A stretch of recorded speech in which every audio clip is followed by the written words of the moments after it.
Tasty, tasty.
Tasty, tasty.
Tasty, tasty.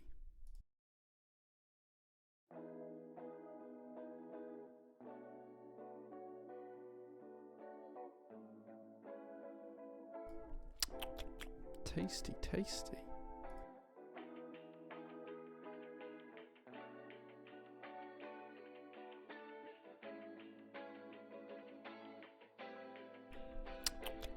Tasty, tasty.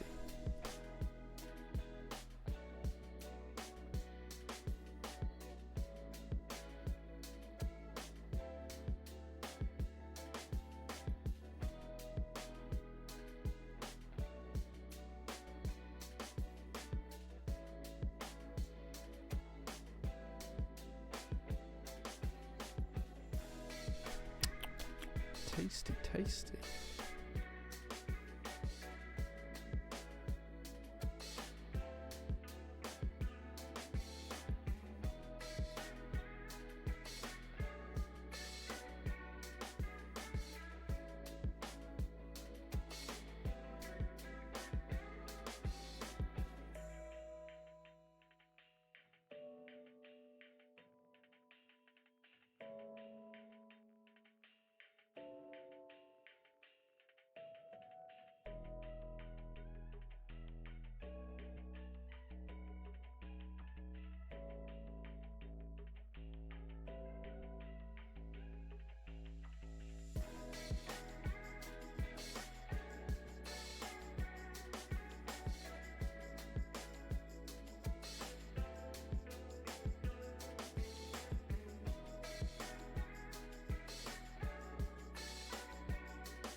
Incredible.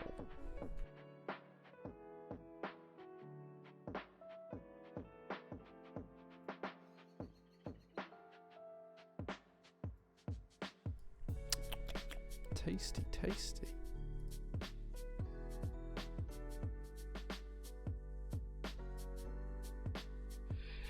Hey guys, good afternoon, good evening, good morning, wherever you are. I hope you're having a really, really good Sunday. Let's see who was first. Corders was first with the command build. Thank you very much for that, dude. Mr. Blackbook's here as well. Ballboy2. Ballboy subscribed for 19 months and said, wow, time flies, huh? It does, indeed, it does. Gemma's here as well. Says, hello, happy Sunday. Happy Sunday, Gemma. Moons of Empire says, happy Sunday as well. So does True Blaze. Robot Mikey's here as well. Karcher subscribed for 35 months. 35 month streak. Dude, that's kind of crazy. 35 months? Wow. Keep Scientist here, so good evening. Super Hands here as well. Robert Mikey says, Matrix board. Heck yeah. Yeah, we unboxed it on stream a couple of weeks ago. So this is the Matrix. I don't know how you pronounce this. Faukwaa? I don't know. I just wanted to have fun with the title in the name of the stream. 6306 is here as well. Void Media as well too. Matrix Lord Faukwaa build. Yeah, exactly. Yeah, it says Ergo. Yeah, that's the one. Stick it. Good evening, good sir. Clownfish as well. Void Media says, excited to see this board. Such a good looking thing. It is a really good looking board, so I'm excited to build it as well. Stick it subscribed for 22 months, nearly 2 years. Thank you very much for that, dude. Anaki's here as well. Says, hi, Jane chat. Hoping everyone has a good weekend. Yes, it's been a good weekend. Super Hands, subscribe for 4 months. Time to relax with a beer. Absolutely. I can't have a beer here because I have to drive home once I finish streaming. So coffee is kind of like the strongest kind of substance I have here. Well, actually, that's a lie. It's the strongest substance I drink here, but we do have stronger stuff on site.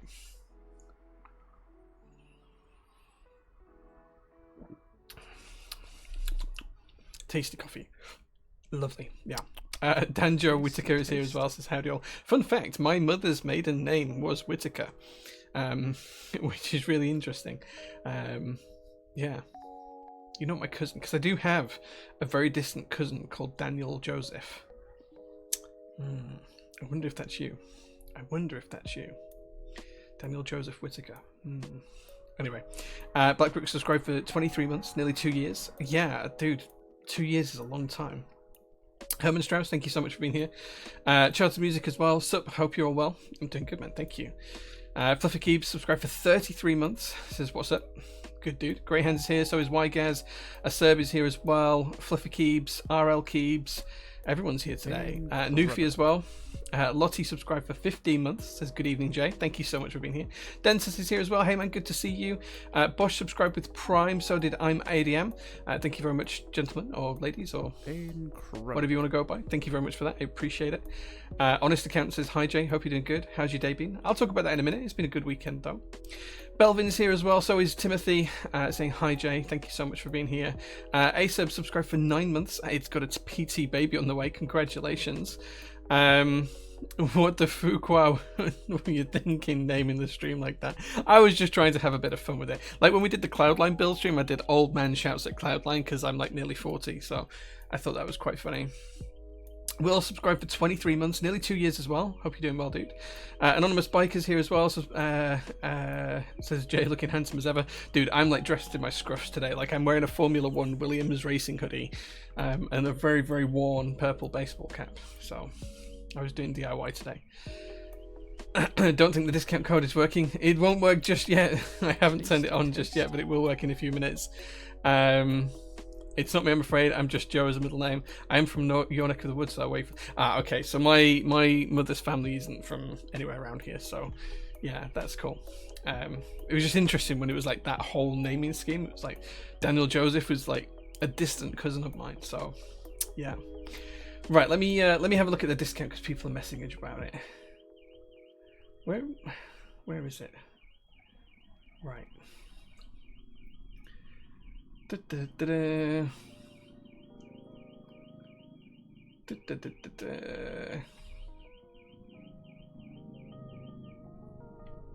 Okay, it'll work now. Streaming 50. So the code streaming 50. Oh, maybe I put the wrong code in the chat. Actually, maybe that's what it was. Hold on. Let me just check that and adjust it if needs be. I may have just realised I've got confused with the word streaming and streamer. It is a car alarm going off. It's in the pub car park. I can't do anything about it, I'm afraid. I'm surprised the mic's picking that up. Like, I can't hear it with my headphones on. I could hear it before I put them on, but yeah. It's not the Tesla. I don't drive the Tesla. My wife drives the Tesla. I'm here in the Audi today. Where's the discount code?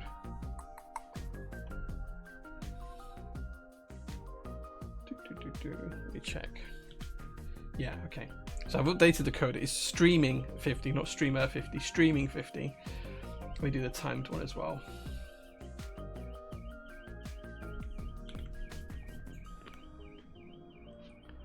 I'm going to go have a look at the window of this alarm. I'm pretty sure it's coming from the pub car park, but I can shut the window as well. Give me a sec.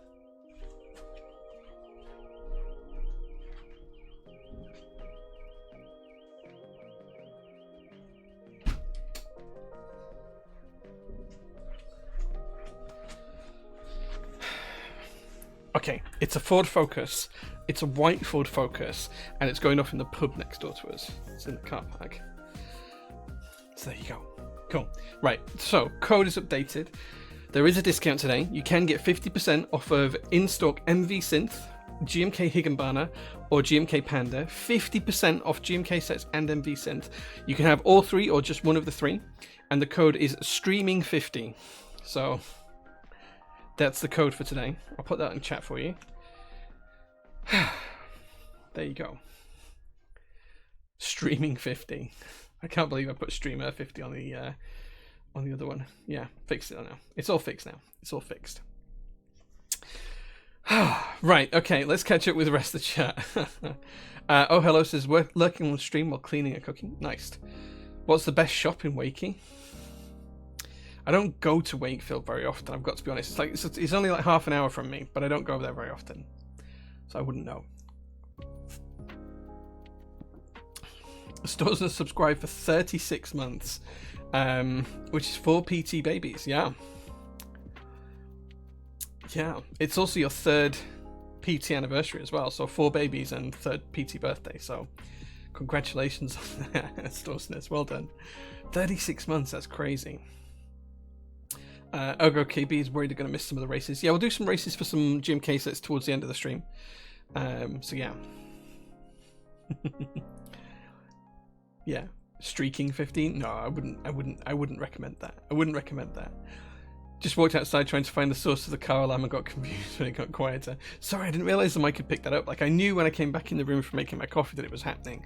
I wanted the window open to keep it nice and cool in here. But yeah, it's just someone at the pub who's like, it's a Toby Carvery next door. If you Google Prototypes keyboards on Google Maps, you'll see where the Toby Carvery is. It's right next door. Whose Tesla are you? And then certainly not mine, because it's parked on my drive. Last Archive says W. Nice, thanks. I don't know what you mean with that. Stoza says, been busy. Yeah, 3 birthdays and 4 babies. That's pretty busy. Shout out to the 30 plus monthers. Very, very few of you out there, but 30 plus months is a long time. A long time. I don't know what the maximum is. I wonder if I can check what the maximum number of like subs is. Like, I wonder if I can check that.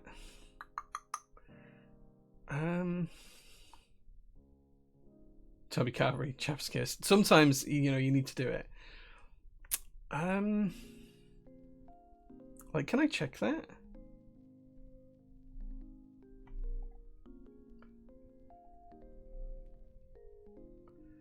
I genuinely don't know if I can check that.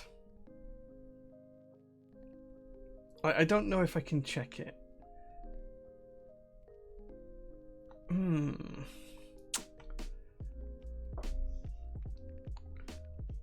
Find out longest subs on Twitch. Let's see if I can figure out. Dashboard and download your subscriber list. I don't think you can do that anymore, can you? Get a follower list.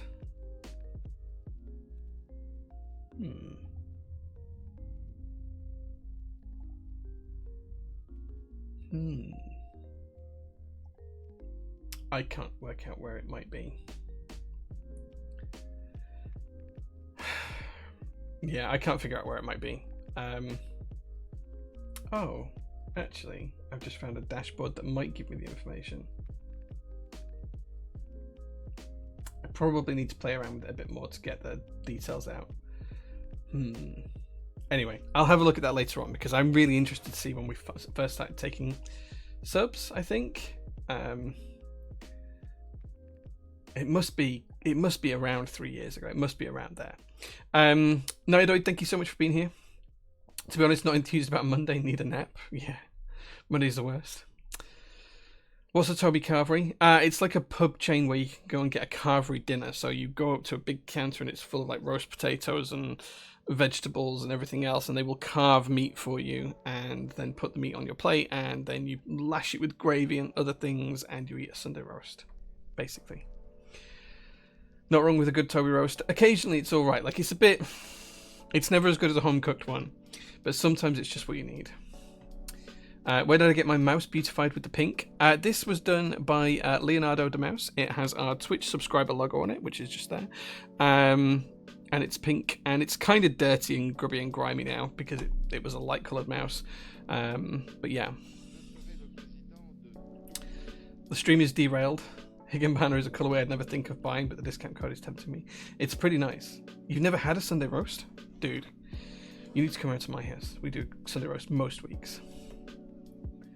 That sounds like it's very popular with over 60s. I don't know. I genuinely don't know. Like, it seems like around here it seems to be quite young people who don't want to cook but still want a nice like home cooked meal. That's kind of like the thing.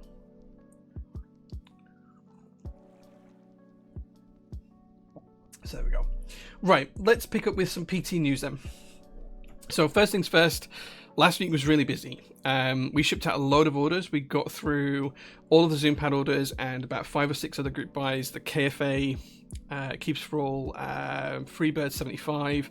We got Milky Way Satellite done and a few other group buys as well. So it was a pretty good week last week. This week is going to be even busier because this week we need to start tackling the Zoom product. So on Monday morning, Mel and I are going to start tackling the Zoom 98s. That's probably going to take us quite a while. Then once we've done that, we've got the Zoom 65 V2.5 and the Zoom 75s from the October batch to do. So that's going to be kind of like this week and probably next week as well. So I can't see us getting through all of that in 1 week. It's probably going to take us a couple of weeks to get through it. So we'll see how that goes. We will see how that goes. Incredible. Yeah, it's going to be a really busy week. As well as that, we've also got a load of in-stock stuff to do. There's been a load of orders over the weekend, and I'm hoping that you guys are going to put a load more orders in with the 50% discount on MV Synth, GMK Higginbanner, and what was the other one? I've forgotten what the other one was. I've forgotten what it was. And GMK Panda as well. So it also works for the child kits as well for Higginbanner and Panda. So if there's like child kits under there that you want to pick up, you'll get 50% off those as well. So yeah, so we'll crack on with in-stock orders. We'll get through the group buys as quickly as we can. And then that's kind of it for 3 weeks or so until the next shipment arrives. Currently, it's at sea. It's left China. It's somewhere just off the coast of China coming down to go around the top of Malaysia and all through past India and then all the way around Africa. And the current estimate is that it's going to hit us towards the back end of May now.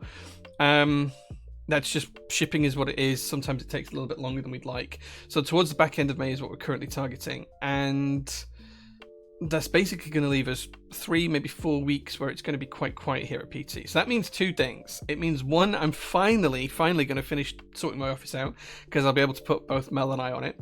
And that has a couple of further consequences, like some of my personal collection will finally go up for sale. The spreadsheet that we started a couple of weeks ago will finally get published, and people will be able to buy stuff off of that and submit what they think is a reasonable price and stuff. I saw how Black Simon did his sale of personal stuff quite recently, and I quite liked it because people could suggest what things should sell for. They could suggest the recommended price, and so we'll probably do something similar to that. Maybe open up a form for like a week and say, right, you guys can submit what you think the right prices are. I can put those prices on the form, and then people can make a semi-informed judgment call as to how much they'd like to pay for something from my personal collection. So my office will be done, and all of that kind of stuff will happen. It also allows us to pick up some other stuff for MK UK because we're trying to finish off all of the meetup stuff for that at the minute. So it'll free up some of my time for that. There's a second big thing that it will allow, though, is it'll finally allow me to launch Jay's Roastery, which is our coffee brand. So watch out for that kind of stuff in the next few weeks as well. So we'll probably put up an announcement for that. And it was a very separate business, a very separate enterprise, but it's right on the cusp of being ready to launch. And we've got some coffee brewing towards the back end of this week in roasting. So next week or the week after for a launch will be pretty much perfect for it. So towards the back end of this month, maybe we'll launch it on like the 1st of May or something. I don't know. So those are the two big things it'll allow me to do. And then the third big thing, or third one's kind of a medium-sized thing. It'll finally allow us to do like a full-on stock take, because I know there's a load of stuff that we actually have here at the workshop that isn't listed on the website. So a load of like old stuff, like we found a load of desk mats the other day looking for something, and it's stuff that we believed we'd sold out of, and we just found another box of 20 desk mats or whatever for that. So we're going to go through all of that and do like a full end-to-end stock take, change the stock numbers, put things back in stock, tidy up the shelves, and just have a generally good tidy round as well. So it'll be even better for that. And the main reason I want to do that and have a tidy round is because we want to do a PC Open Day. So we know we've got the UK meetup, which is in June. And we're thinking in September, October, November, one of those 3 months, we're going to do a PT Open Day where we're going to have like a barbecue on and free coffee and free food, and people can come and swing by and they can buy stuff. They can kind of like shop the aisles. They can go up and down and see what they want to pick off the shelves and stuff like that as well. So yeah, it's pretty cool. It's pretty cool. So yeah, that's kind of the big 3 things that we're going to be working on once we get through there. Yeah, let's catch up with chat because you guys have said a lot of things. Leonardo not taking commissions anymore. Yeah, I did hear he'd stopped. Shame we can't share a stream with you as Lottie's soldering for the first time her Circle 7. I need to see pictures of that. Send me pictures. Elias is here as well. Hey man, you had a really good day today and I enjoyed watching every minute of it. I hope you're doing well as well. Yeah. Very good, very nice. Thank you. This link should show you your founders, first people who subbed. Oh, nice. Nice. Let me click on that link. Oh, that just shows me. No, that didn't work. That didn't work. Let me go back and see how far. Let me go back. I feel like it was somewhere around 2020 when we started streaming on this channel.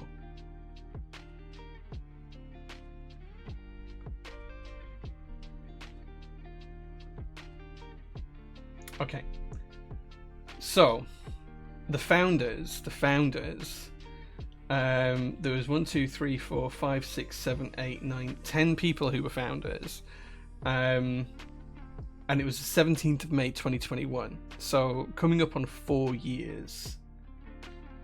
No, 3 years, coming up on 3 years.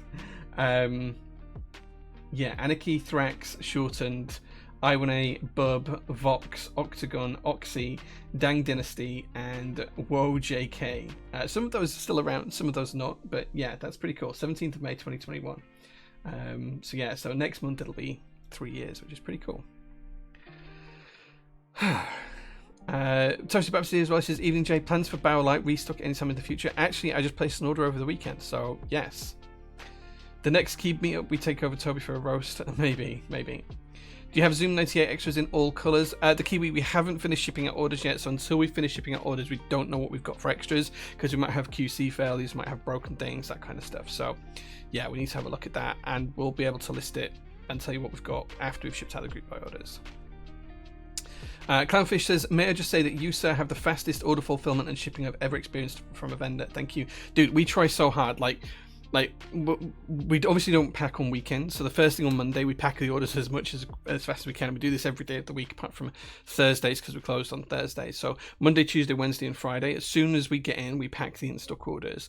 Then we might be doing group buys, but if we've got like a Vesta board, which is like a split flap display, you can Google Vesta board and it will which is VESTA BOARD, Vesta board, and it will show you what one is. But basically that's like a all falling down, like old train station style notice board, and that kind of goes every time we get an order through the store. So wherever we are in the workshop, we can kind of hear that go off. So as soon as that goes off, it's like, right, we've had an in-stock order, let's go pick it, pack it and ship it. So most of the time after about 10 o'clock until about 3 o'clock, we will pick, pack, label, and have the product ready to go within about 15 minutes. And then it'll be picked up at like 4 o'clock in the afternoon when UPS get here.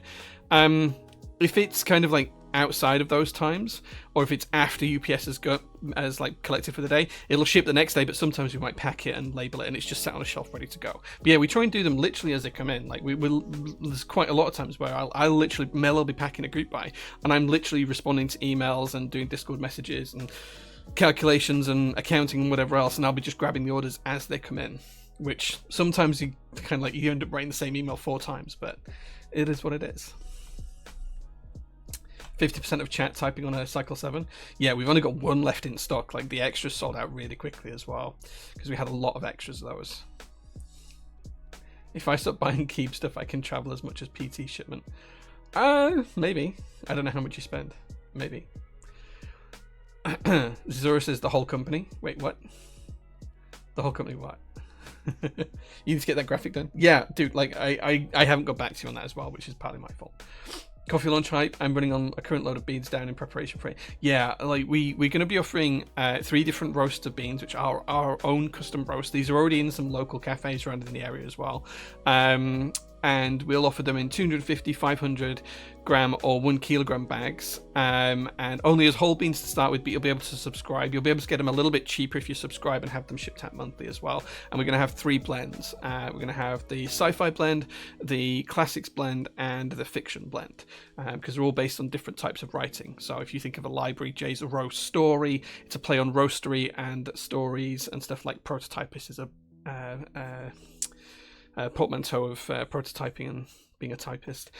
So yeah, it's kind of like the same sort of thing, and we're just branding it all around different types of writing, so a science fiction book and a classics book. And the coffees have different roast levels and kind of different flavor profiles based on the beans we've selected. They're all blends to start with.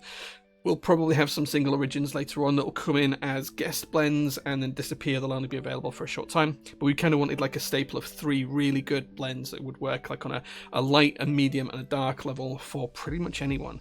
So that's what we've gone for. I'm actually drinking one of the coffees right now as well. This is the fiction blend.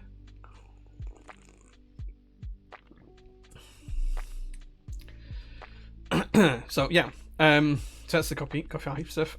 If you happen to find a GMK dual shot accent kit, let me know. We don't have any. I'm afraid I checked for someone else earlier on and we just don't have any. Go wild in the aisles. Something like that, Bob Hotshot.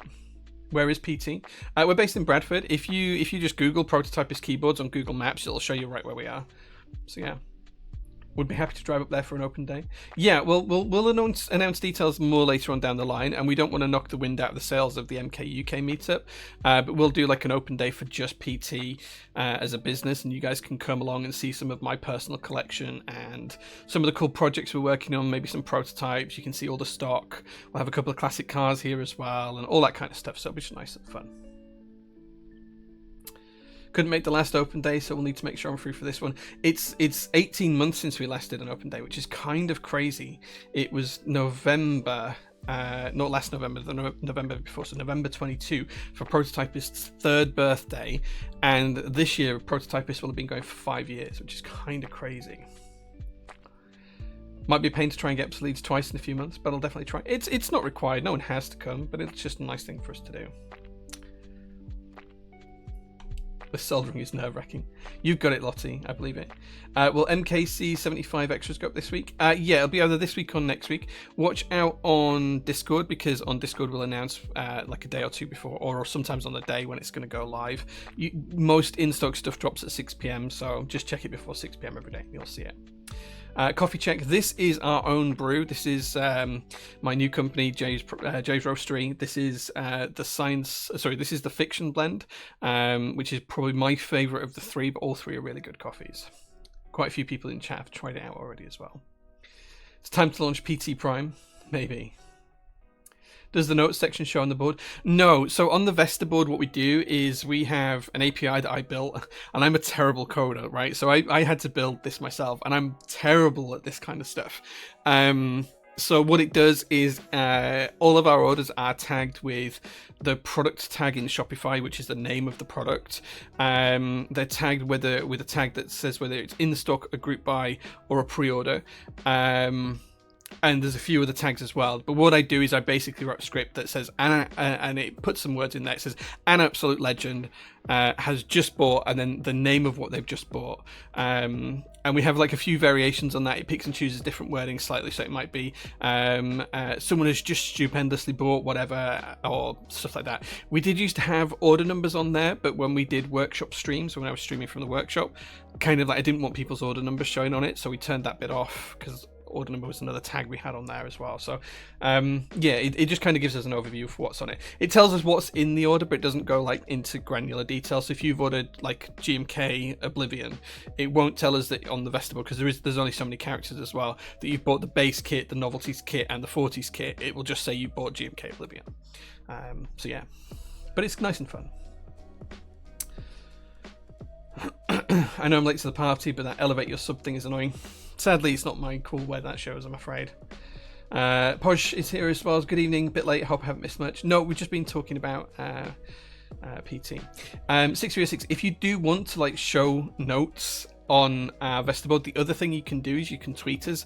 I'm not a big Twitter user. I wanted to use Twitter a lot more before a certain person overtook it. It's now X, I guess. But we do have a bit of code that if anyone tweets me, that gets displayed on the Vestable as well. So, and there's a few other things that get put on there as well, like if I go leave the site and come back, like it's on a geofence, so it knows when I arrive, and it flashes up that I'm here, so the staff know to put the coffee machine on for me and things like that. I'm joking, the coffee machine's all automated, but it like gives them a heads up that I'm on my way in, and it does like the weather at 9 o'clock every morning, so we know what we can expect for the day and stuff like that. So yeah.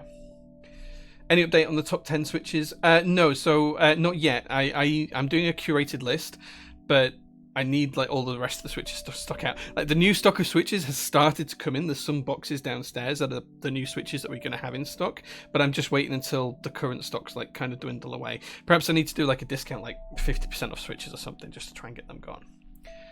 We'll see. Random question: who are your 5 favorite Western makers and your 5 favorite Korean makers? Honest accountant, do you mean like in keyboards? Like if I was going to pick Western keyboard designs, I probably can't pick like specific designers because it depends on what they've designed, and some things I'll like and some things I won't like. If we're going to go do the Korean ones, I mean, the big ones for me are obviously like Geon's the big current one, like some of the stuff he does. The W1AT, for example, and the F1ATEX have both been amazing products. We just recently sold the F1ATEX V2 as well. I'm a big fan of OTD stuff. I've got a couple of old OTDs myself. And contrary to what everyone says, the Cheat is the best OTD they ever made. Like, everyone can go nuts over 356 mini and whatever else they want to go over nuts over, but the Cheat was quite possibly the best they made, and of course TGR as well. So yeah, so I mean, and then there's kind of like some around that area as well, like Singapore and things like that. So it's hard to say in terms of like Western makers. I think Norbauer is really, really clever in what he does.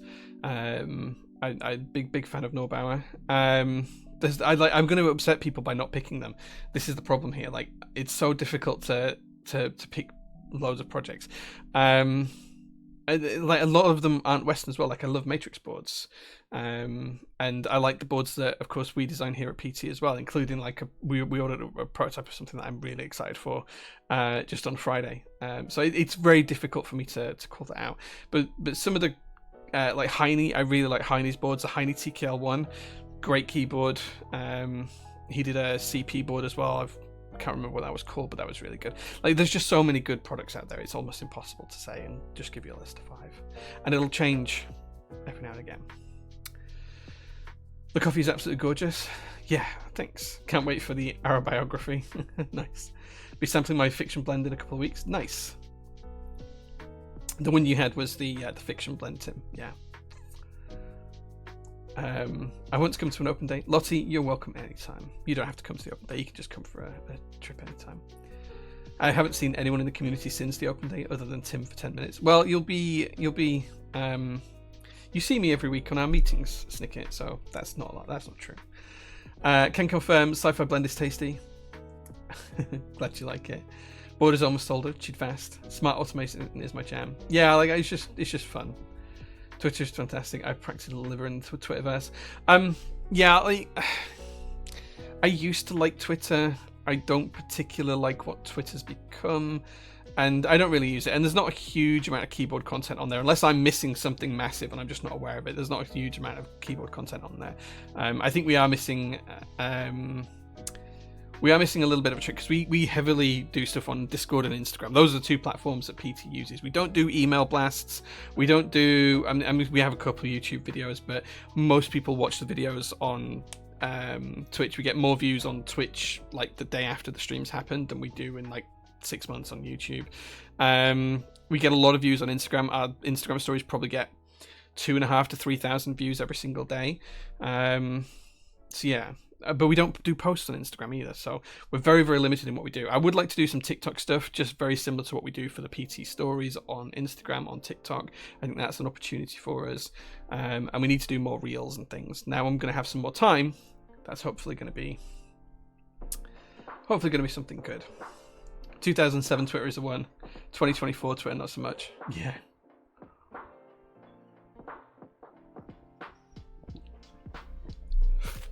Need one of those Tesla bumper stickers saying I bought this before Elon bought Twitter. Yeah, maybe. Our Tesla's pretty good. I enjoy the Tesla. For what they are, for 99% of people and 99% of journeys, electric cars are pretty much where they need to be right now, I think. Sure, more range would be great, but the Tesla gets more range than a full tank of fuel in my car does, so yeah. Is what it is. So I think that's it. We've gone through PT News. We've talked about discounts for today. You can get 50% off of NV Synth, GMK Higambana, or GMK Panda only until the end of the stream using the code STREAMING50 at checkout. So that's available now. We've also got a few things on sale. So you can get GMK DualShock for 50 quid plus VAT depending on where you are. GMK Mika for 50 quid plus VAT as well. We've got Gingham soldered keyboard kits, through-hole solder keyboard kits for 20 quid plus VAT, I think. Lots more in the clearance section on the website as well. If you just go into the sales section on the website, you'll be able to see a lot of those too. Range, what's range? Laughs in 23 miles per gallon. Dude, like so far on the Audi, like the past month, I've only done short journeys on there, so I'm like at 15 miles per gallon. It's crazy. It's so low. Yeah, DualShock is 50 quid plus VAT, so 60 quid including VAT for UK folks, 50 quid for anywhere else in the world apart from EU, which will be VAT based on their percentage. And we also do free shipping as well at the minute. So if you spend more than £50 on the store in the UK, you get free shipping. If you spend more than £150 and you're in the EU, free shipping. And we pay all your duties and VAT as well for EU customers. So you'd literally just buy it from us and get it a few days later. No have to worry about anything. And USA customers, if you spend more than 250 quid, you get free shipping. So yeah. I used an electric car for work this week. It was nice, weird not to hear an engine though. Yeah, like we've had the Tesla since 2021, so we've had it 3 years this year. It's cool. Like it's fine. Like it's a great car. It does the job. Tesla fix everything under warranty. You don't need to put fuel in it. You just plug it in a couple of times a week. It's great. It's great. We call it the dock because it starts with MD, does the license plate, so we call it the dock. It's white. It's fine. It's quick. It's comfortable. It's not a petrol heads car, I'll be honest, but yeah, it's fine. It's fine. I don't know. In eco mode, yours will probably do 35, maybe. Plus, yours points it out in kilometers per liter as well, Tim. Unless you've changed it, so. Kilometers per litre is very different to miles per gallon. I can't do that conversion in my head. But yeah. MV Synth, yeah. The accents are nice as well. Yeah, I think there's only one of each left looking at the stock on my screen here. So, yeah. If you want to get in there, get in there. So, yeah. So don't forget, you can get 50% off a few things whilst we're on stream. Yeah. Eco mode is worse. It doesn't boost as much, so it actually uses more fuel. It's less efficient. Yeah, but it shuts off like half the engine, so that makes no sense to me. Makes no sense to me.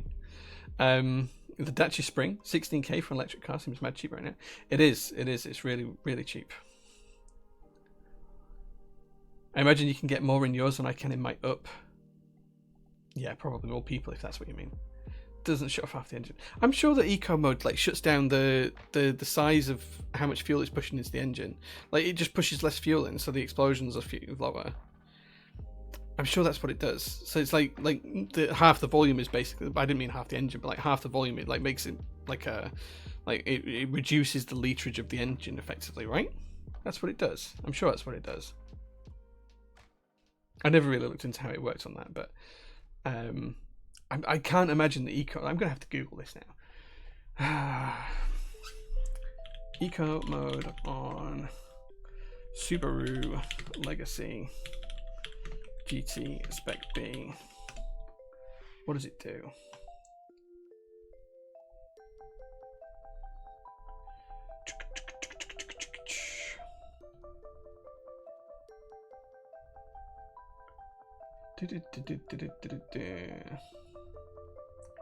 Yeah, okay, so it changes the map on the ECU and reduces the inputs from the throttle. Okay, that makes sense.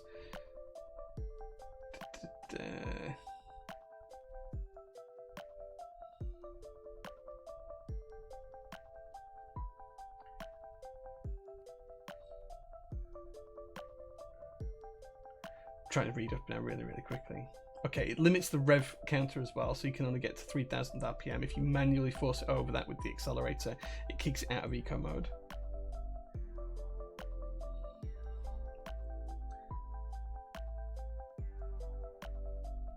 Yeah, eco mode should add 10 kilometers a litre to the driving in city and expressways, which is like motorways. So yeah. So it should work.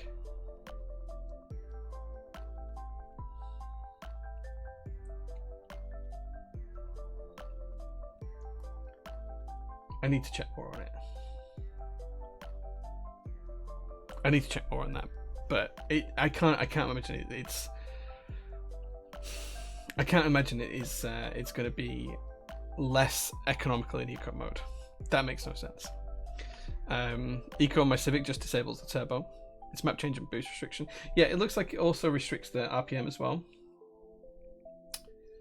And then if you go over the RPM by forcing the pedal all the way down, and it makes the pedal less active as well. Interesting. Anyway, it is what it is. Still sell meat and such in G's or ounces. What? You buy your petrol in litres, but calculate mileage per gallon. Man, I struggle calculating that when I used to litres.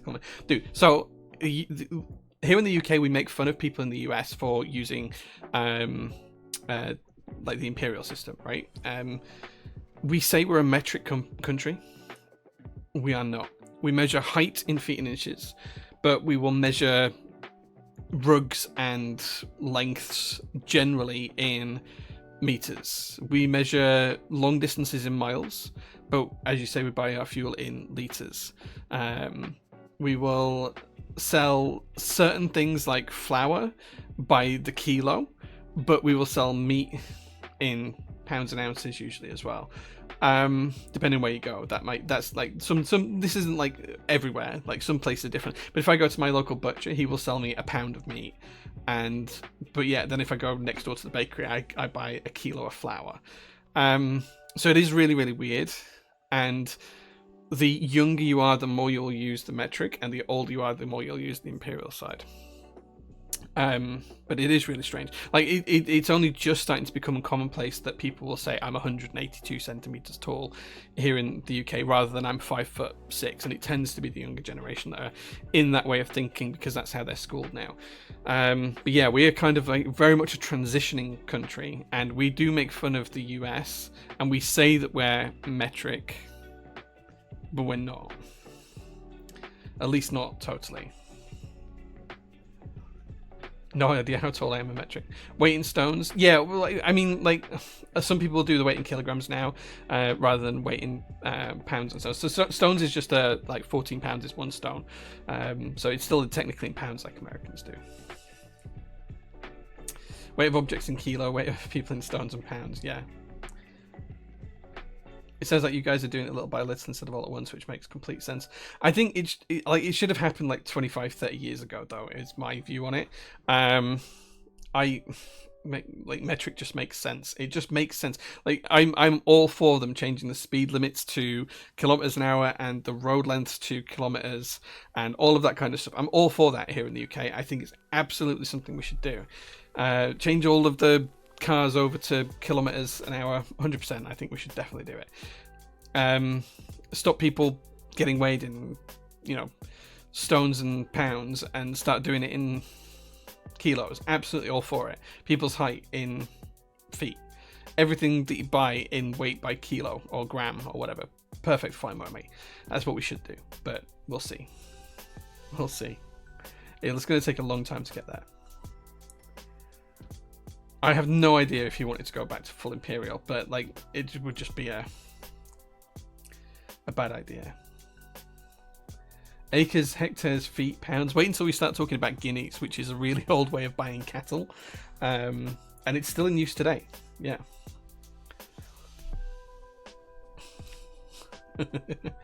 Acres and hectares. Yeah. It's a confusing one. We should just do that by square meterage, is my view. It's like when we rent this building here for PT, it's based on square footage, but it should just be based on square meterage. Like, there's no reason why we can't just convert it. Like, it's easy to do. It's easy to do. Congratulations, Lottie. Well done on your soldering. Having my formative years growing up in the EU, I had almost no idea what Imperial was when I came to the UK, and I still don't know how to use them properly. Just don't, Void Meter. Just don't use them, because no one here really needs to use them anymore. Anyone who needs to... Like, do you know what the biggest annoying one for me is on this? Plumbing supplies. Everything is in inches. Every bit of plumbing supply. Pipe diameters are in inches. Why not just keep it in millimeters? 40mm pipe or 20mm pipe, whatever it is. It's so frustrating. So frustrating. Laser Keiko, hey man, good to see you. Thanks for being here. Right, okay, so we've talked a lot about a load of different things. I need to refresh my memory on how the map works on my old car. That's not my car anymore, and I really miss it now I've thought about it. Thanks, Tim, for making me feel sad. Blame you. I don't really, it's fine. It's time to build a keyboard, and today we're going to be building the Faukwaa. I'm going to go with Faukwaa from Matrix Labs. This is the Mr. Hat Faukwaa. Towards the end of the stream, you guys will be able to pick the keycaps. In a few minutes, you guys are going to be able to pick the switches that we put in the board. One of the mods is going to kindly put up a poll in a few minutes' time. And then we're going to do some play some marbles towards the end of the stream and give away some GMK keycap sets. So, yeah.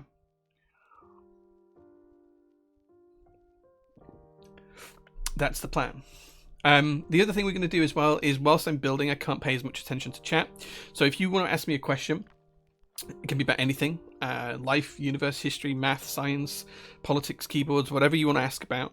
All you need to do is just tag me with @JPrototypist, so I definitely see it. And we will be giving a prize out later on today for the best question as well. So whoever asks the best question, and that will be completely judged very subjectively by me, we'll give a prize out to them, like a free desk mat or something as well. So yeah, don't forget to tag me when you ask those questions. And I'm going to finish my coffee and then we'll start on the build.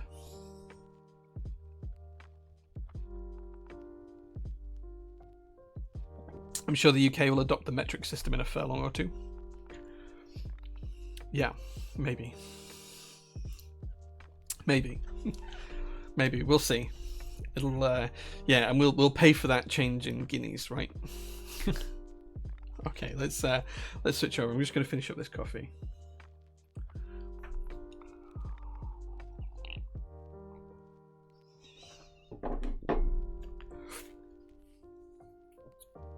Right, so I do have the Matrix build guide open for this board today.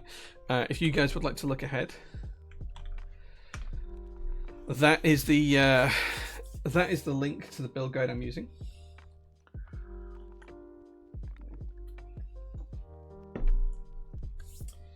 And here are the switch choices for today. So, a mod's going to put up a poll in a second, but there are 3 switch choices. The first switch choice is new Nixies, so these are The new Cherry Nixie switches. You guys have seen these before a million times. You know what it's about. Cherry Nixie switches. These are lubed 205 grade 2. The second choice is alpacas.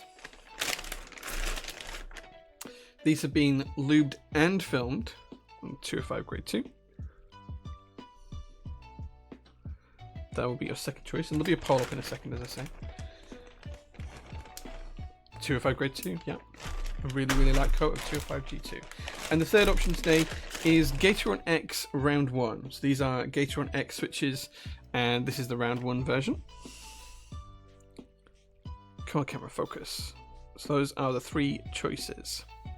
The poll is up. You should be able to see that in chat now, so you guys can drop a vote for which of those 3 switches you'd like to see.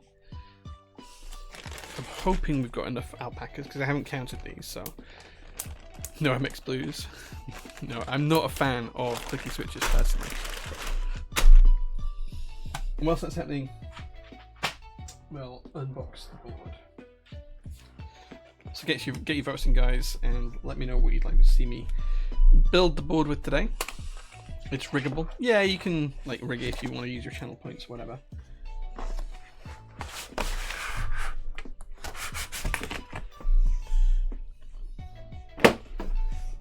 This is the Mr. Hat Faukwaa. I do really like the boxes. This is the Liberty version. In the small box first, this is a little bit smaller. I'll show you what we've got. What's my opinion on Zaku's? Nice switch. I've used them quite a few times in personal builds, and I'll probably use them again. Lots and lots of bits and pieces here. So let's grab all these little bags out. This is feet and screws. In fact, it tells us on the packet, feet and screws. Then we've got FR4 gasket support columns. We've got silicone rings if we're going to use the screw-in method, which is probably what we will use. We've got standoffs and screws, which we'll definitely need. And then we've got plate support columns. So that's that. We'll pick these later on because we've got different ways we can style the board later. I don't know what this is. Is this the build guide? Oh, I think this is the build guide. Is that going to peel? Oh, it peels. Oh no, it's little badges. Even tiny little things. So we've got even more little badges we can use here. That's pretty cool. Just one layer of them. Yep. Okay. So we'll keep those out. We'll come back to these badges themselves later on. So we better take the gasket mount chips out as well. We'll figure out how we're going to mount it later. But I think we're just going to go for top mount because it's probably my favorite. We've got a PE sheet, but that's one side. And then here we've got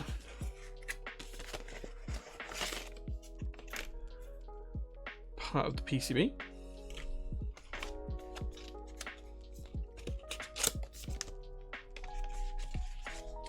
And then we've got the other foam there, and then the other PCB there. It's fun how they're different colours, I like that.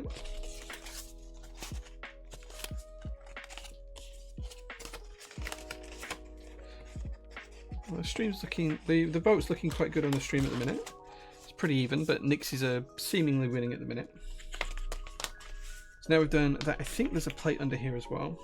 Yeah, here we go. So this is the plate. Now the plate does have these pretty cool light pipes in, which are rather fun, and that's because we have LEDs underneath each of those. So when the board's fully put together, and it sits like this. Wait, how does it go?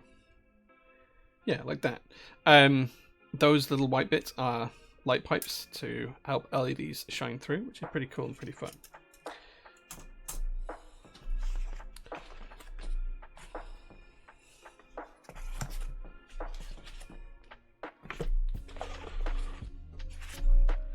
Just going to leave that to one side. So we can come back, because we'll probably pick badges based on the key set that you guys pick. We didn't sell it, no. We didn't sell it, Faye 11. Matrix packaging never gets old. It's always really good. Always liked alpacas. Me too. Alpacas are really good. Zaku's are good. Yeah, I've used them a few times. 10,000 points on Nixies. Well done. Crydar, thank you so much for the follow. I appreciate that. Every switch worked. I'm so proud. Congratulations, Lottie. Well done. What's the point of spam messages in Twitch chat? I don't know, but good on the mods for getting rid of it. Say's here as well. He's here for the freebies this week. Okay, it looks like Cherry Nixies have won, so that's the switch we're going to use today. So while we're doing that, and I'll grab the switches in a second, let's show you guys the keyboard itself. So Matrix packaging to die for. There is some pretty cool cards on passing QC, and just like a design badge as well. I think, oh, this might be the build guide actually. Yes, there is a build guide here. I've already shown you the link of the one I'm going to follow anyway, so we don't need this. Nixies are okay. Nixies are pretty good.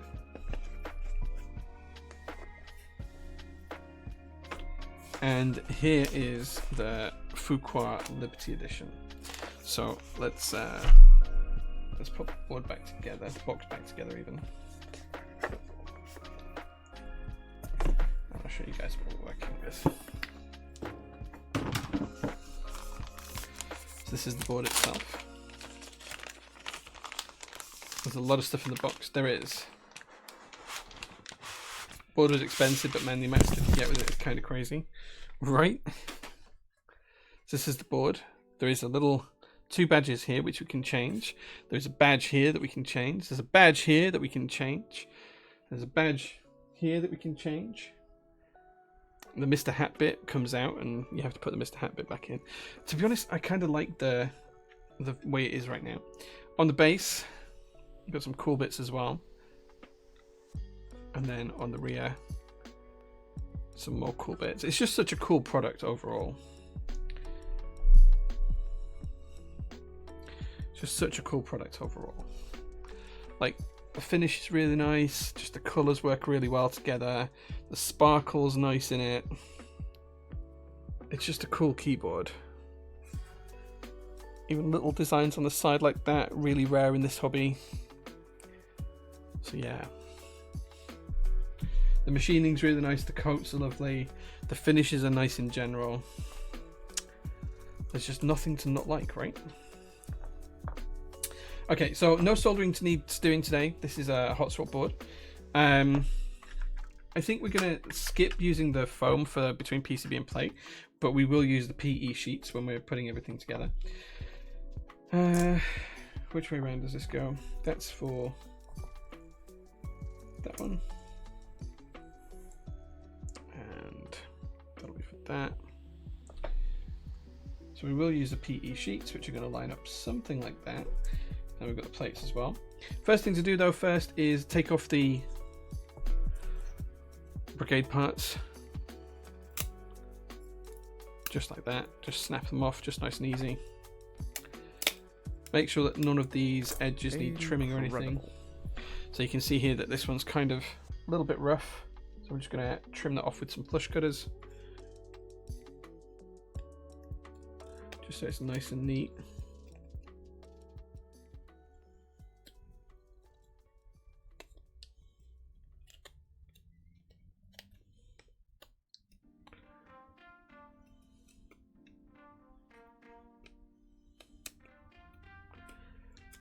There we go.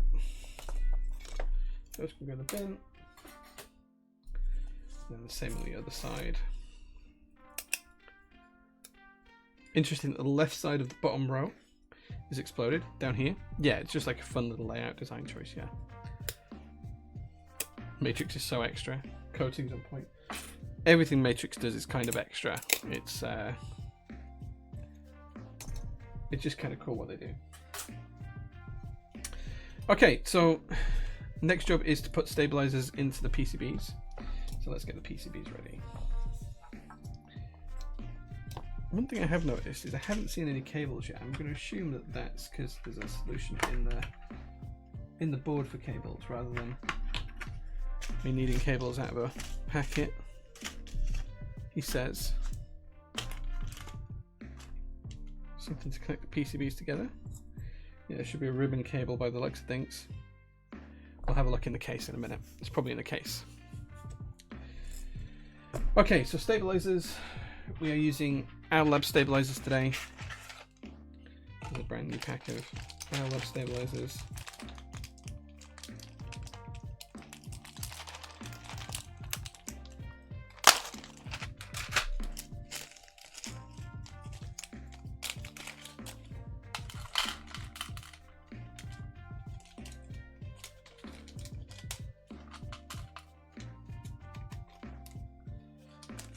O-rings everywhere here.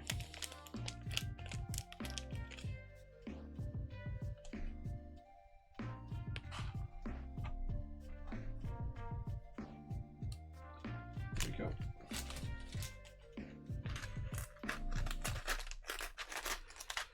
Cables are pre-installed. Yeah, I thought there might be. The badge on the Magic 3 is a work of art. Yeah, I mean, pretty much everything Matrix make is it. I mean, it's designed to elicit a response, right? People are either going to absolutely love it, or they're just not going to like it at all. And it's usually one of the other. It's very rare people are mediocre about Matrix products. Usually, it's very much a case of either they love them or they hate them. My lube has been sat here for so long; it's now kind of like got a liquid on top. I need to give this a good mix at some point. Right. Okay. Cannot wait for my Joker front and back to turn up for this board. Yeah, I think I've ordered those as well, but I don't have them yet, so. Rodok, hey man, good to see you. Thanks very much for being here. I saw your email. I haven't responded to it yet, but I will do. Promise. A fresh is here as well. Hey man. Cottage cheese Prytox. It's just because it's been sat for a while. So, what do we need stabilizers for today? We need one for left shift. We need one for... Am I going to have to open a second packet here? We need one for left shift. We need one for the left spacebar, that's 2. We need one for ANSI enter. One for backspace, that's 4. And then one for the spacebar on the right side as well, 5. So that's 2. If I have to open some more, I have to open some more.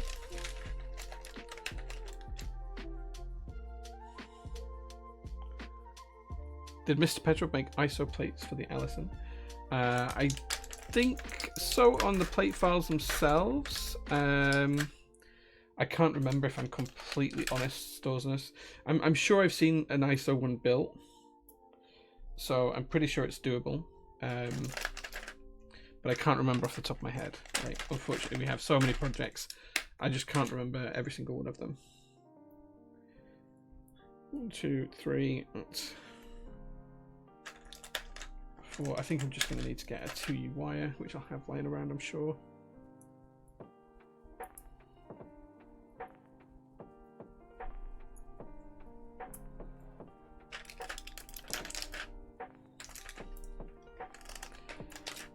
Saw you live from the EKC, just drinking and don't want to drink alone. Nice. I didn't realise the streams popped up in the EKC. I do keep popping my head in there every now and again. What is the green keyboard? Love the colour. So the green keyboard is a one-of-one TGR that was done for prototypists. So it's got the prototypist logo milled into it, as you can see here. That's the prototypist logo milled into the board. It's got koala sides. So yeah. What switches are we using today? Chat picked Nixies, so we're going to be using Nixies today. These are the new Nixies. So that's what we're going to be using today. Right, okay, so let's get these stabilizers lubed up. Did I lose a wire, or did it just not have that in there? I don't know, we'll figure it out.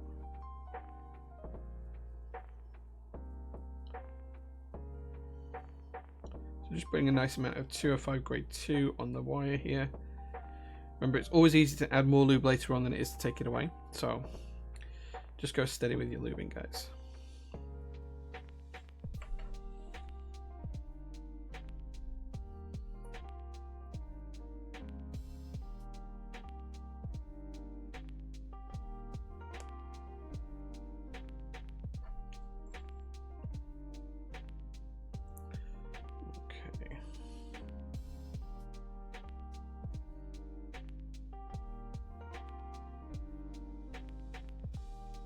Don't forget, guys, we are going to offer a prize for the best question asked in the AMA, so do tag me with your questions, just at JPrototypist, ask a question away, and the best question of the day will win a desk mat free of their choice off the store.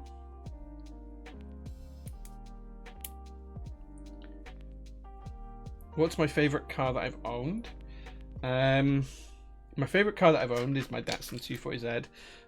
It's just such fun to drive, and I love it. It's bright orange. It's my favorite car that I've ever owned, and I've owned 50-ish cars now. Yeah, that's my favorite car. If I could pick any car that I'd want to own, it would be a Kenmiri Skyline. That's the 1970s Skyline, the one with the really fat rear end. So that's kind of like my dream car. Unfortunately, there's not a huge number of them out there in the world, and the particular version that I want was a Japanese-only car, so it's a case of finding one in Japan and importing it. There is one in the UK, but the guy wants obscene money for it, and it's not fully original. It's got a modified engine in it, and yeah. So yeah, that's the dream. We'll get there one day, hopefully, but it needs to be relatively soon because the prices are skyrocketing. So we'll see. We'll see. But yeah, Kenmiri Skyline would be what I would pick.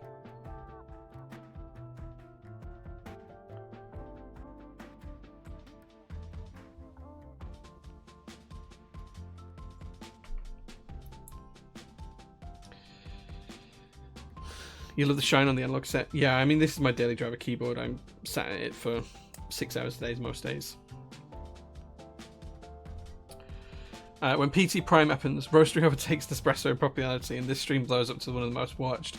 Thus, you're obviously invited to Desert Island Discs. What would your picks be? Well, first of all, fun fact actually about streaming. Teja Types and myself, we were friends before both of us started streaming, and that kind of happened naturally. We actually both streamed our first ever streams on the same day. Like the first time Teja ever streamed and the first time I ever streamed, same day. I think mine was technically a few hours first because of the time difference here in the UK, but that was just sheer chance back in the day. But PT Prime isn't a thing. It won't be. The coffee I'm hoping does well, but it's a very different company to PT, and it'll obviously be marketed in different ways and have a different target audience. But coffee is like a big part of my life, and just making our own brew has been incredibly fun. Kind of like working with the local roasting company to kind of like come up with our blend and our taste profiles and do a lot of cupping and all sorts of stuff. It's been really fun. To answer the question though, if I was going to go on Desert Island Discs, I can't remember how many choices you get on Desert Island Discs. I think it's like 3, isn't it? I really don't know, is my honest answer.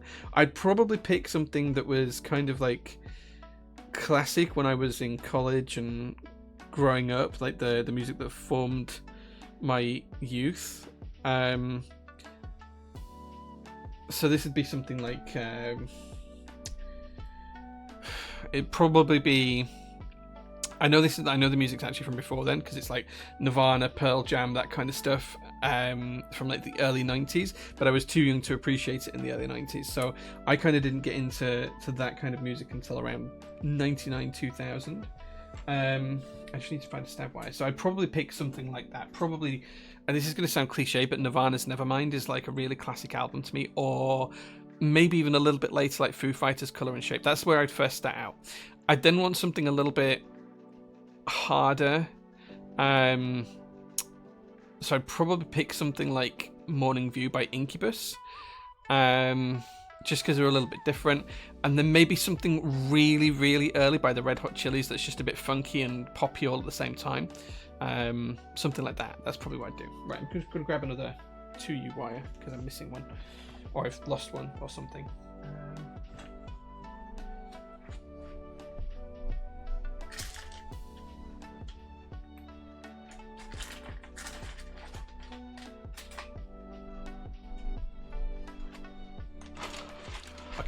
Time to bust out the stabilizer drawer because I don't have any. This is my collection of stabilizer parts.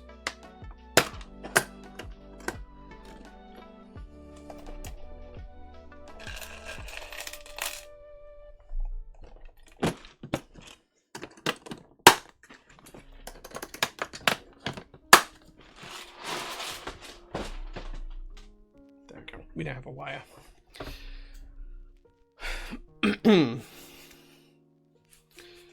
So yeah, so that's probably what I'd pick, I think.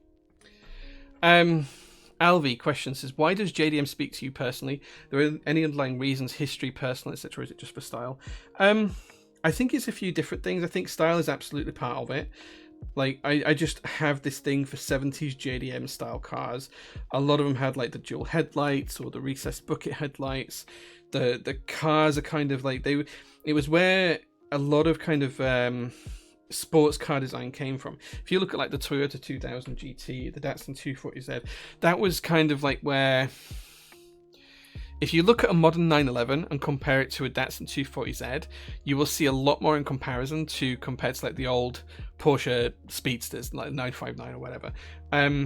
Like it was where sports car design really started to come to fruition. It was kind of like it set the scene for pretty much everything to change. And at the same time, it was part of like Japan's plan to increase their economic position after the Second World War. Like it was like all a big gamble. And just stylistically, I really like it. Like my Laurel, it's very, very much inspired by American muscle cars, but with a Japanese take on it. And that's kind of just really obvious. And I kind of love that ingenuity, that kind of change of direction for them, and that kind of whole finding of a market. It's kind of something that was pretty special at the time. Okay, so we've lubed the wires, we've installed them. We're now just going to lube the slider rails themselves, and then we'll be ready to put these in the board. So yes, I think that's what it is. And like, there's something just about Japanese design that I look at and think, yeah, I'm on board with that. Like it just really works for me. It's like some of the design choices and the design language and the way the cars are laid out and the stylistic choices, I just look at them and think, yeah, that's right, that's just right. And I don't have any other way of describing it, so I hope that's enough for you, RV. I hope that's enough for you. There's a 93 Skyline that's basically just the shell of a Skyline. They may have seen it today. Nice. Yeah, I do like the 90s Skylines. R32 is probably my favorite just because of the shape of them. But like, if I could go and pick any Skyline, it would be, as I say, the 1976 Kenmiri Skyline. Just because stylistically they're just so cool, and ironically at the time they were the least sought after one. So yeah, the closest model we had in the UK was the 240 GT Skyline, 240k GT, which again are really cool, but I'd love to own a true Kenmiri Skyline. So yeah, if you could only keep one keyboard, car, and watch from your collections, what would it be and why? One keyboard, JL1, because that means a lot to me. It was kind of like the first design that I ever worked on. So it would be a JL1, probably the original prototype. One car, it'll be my 240Z. One watch, probably the Speedmaster that my wife bought me when we got married. I've got a big thing for Amiga Speedmasters. I'm kind of tempted to buy another one at the minute. If you could teleport to a scenery or view at any given time, what place would it be? It would probably be.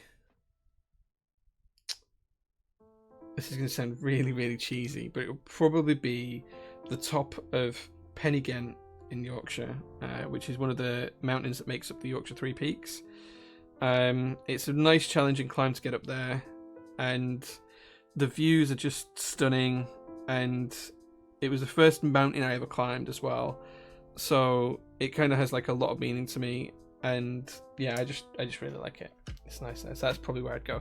Like the views from up there are just so stunning. Like Yorkshire is a place that's just really beautiful, and I think people forget that sometimes, and they think, oh, you could go to the Grand Canyon or all this and all that, and sometimes you just need to be a little bit closer to home.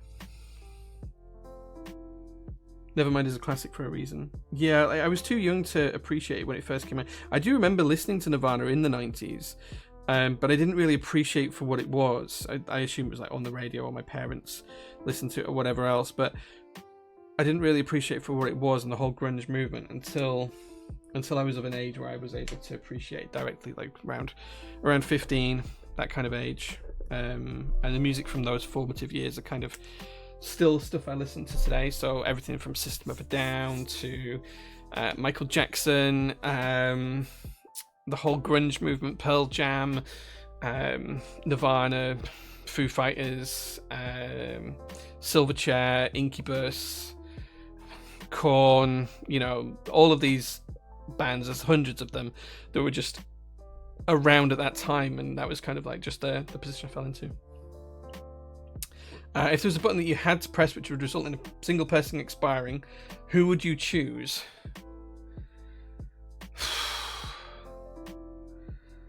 I don't know. Like, do I have to choose? I'm not sure I like that. I'm not sure I like the idea of having to choose. That someone dies. Like, I don't think that anyone deserves death, and I'm going to clarify that in a second. I'm against like the death penalty and stuff like that. Like, it's just not for me. I can understand why people are for it, and that's your own choice. For me, I'm against it. I think rehabilitation is always the way to go, even if they're never a member of society again. But I think in terms of that specific scenario, I think that if someone has done something so evil that they deserve to die by the majority of people's thoughts, then my thought is that death's too good for them. So take the example of Hitler. Would you go back in time and kill Hitler? Is often a question posed to people who talk about time travel, and I think that death would be too good for him. So I don't think I could pick a single person to die. I'd probably just pick myself, because like if I had to press it, I'd rather it would be me that ended than anyone else. So I'd probably pick myself. I think that's the only way I'd do it. Incubus Make Yourself is a great album. Yeah, I mean, pretty much everything released by Incubus is in my playlist, so I'm a huge Incubus fan. I'm just in the process of putting the stabilizers in here. What we're doing is we're just putting the stabilizers in one leg at a time. I'm going to have to start that again. I should really get the screws ready first. So I'm just putting the little washer on the screws.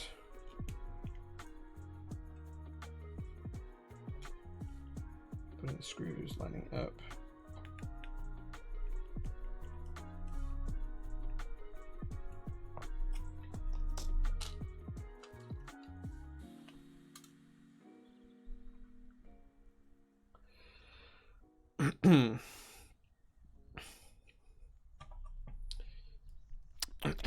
Tasty. My Lottie Pony says, if you didn't open PT, what do you think you'd be doing now instead? This is going to sound really bad, but I would probably still be at the bank thinking I loved what I did for a job. And really, I'd be just a depressed middle-aged man.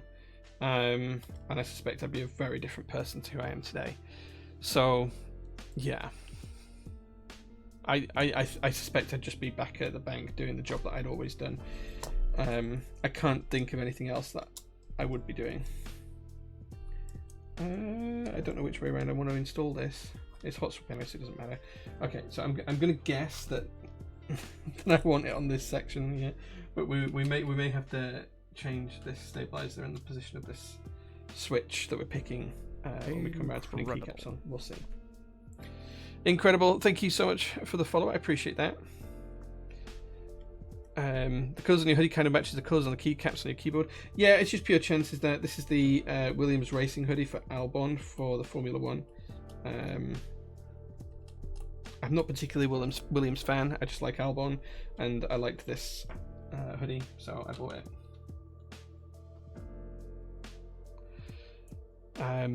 Right, speaking of Japanese design, have I ever bought anything from Muji? I haven't. No, like Japanese design for me is very much about the cars. I'm not into everything Japanese design. I like a lot of old Japanese wood prints and things like that, and culture, but not necessarily design overall. So yeah, I've never paid for anything in Muji. We used to have a Muji in Leeds. I'm not sure if it's still there or not. I don't think it is, but we used to have one in Leeds years ago. But I don't have a fashion sense to speak of, so that's that. On a scale of 1 to 44, how tired of you the Dutch Austrian national anthem combo? It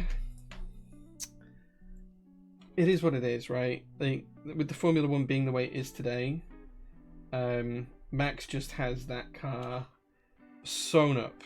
It was really, really nice to see Lando on the podium. I'm a McLaren fan through and through. He says wearing a Williams hoodie, but I'm a McLaren fan ultimately, and it was really nice to see Lando on the podium today. So yeah, and it was nice to see Hamilton on the podium for the sprint race as well. So yeah, I like Hamilton, but I'm not a Hamilton fan particularly. I wouldn't say he was my driver. I'd just say McLaren is my team. Have you ever looked at any of the British micro brand scene for watches? Yes, I have. Don't tempt me. I have, absolutely. Designing a watch is something I actively want to do. So yeah. I was interested to see why certain styles speak to people. For me, it's Italian design, specifically in cars like the Lancia Delta, Integrale, Stratos, and the 250 Testarossa. So the interesting thing about Italian design is it changes massively. So with cars specifically, Italian design goes through really distinct phases of angular design, and then the next phase is always something curvaceous, and then it's back to angular design again. So like you can look at like the Lancia Delta Integrale. It's basically a box on wheels. It's just a box with other boxes on top of it. It's boxy everywhere. So you know, like the way that cars like that, the Stratos as well, sort of, but like you look at Alfa Romeos and they were all boxy as well, like the Alfa 504 and stuff like that, boxes on boxes on boxes. And then all of a sudden it was like a light switch changed in Italian design, and everything went to these lovely flowing curves. But the ironic thing is, it was curvy before it was these boxy cars, and it went curvy, boxy, and it's kind of done that as well. Especially if you look at brands like Alfa over the years, if you look at like the peaks and troughs, it goes boxy and then curvy and boxy and then curvy, and it's very, very interesting. It's very interesting, and I don't know enough about Italian culture to work out what's driving that in the background. Like, is there something else culturally that's happening that causes that to happen? I don't know enough about Italian culture to be able to answer that, but it's a very interesting way that design stuff happens there. Interestingly, I actually have two Nissan P130s. Now this is a car that it was built by Nissan in the late 60s. So both of them are from 1969. But that was actually designed by Pininfarina. So it ultimately came from an Italian design house, you know, whilst they were designing the coolest of cool, you know, Ferraris and whatever else from a coach perspective, coach building perspective. They also designed this Nissan, the P130, which is the precursor to the Skyline, Cedric, and Gloria and Laurel ranges.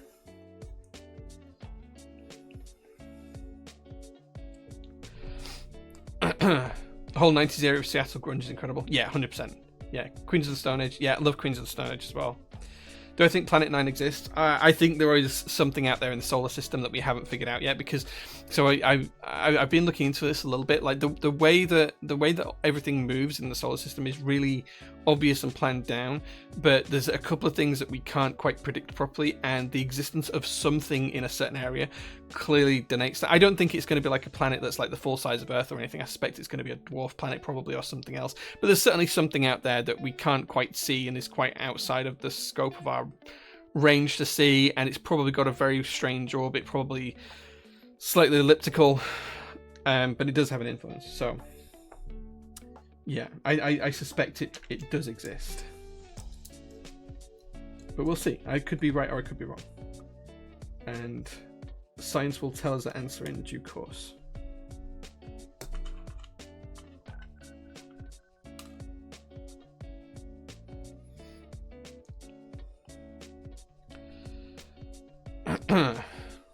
Totally not that biased, Alfie. You are biased.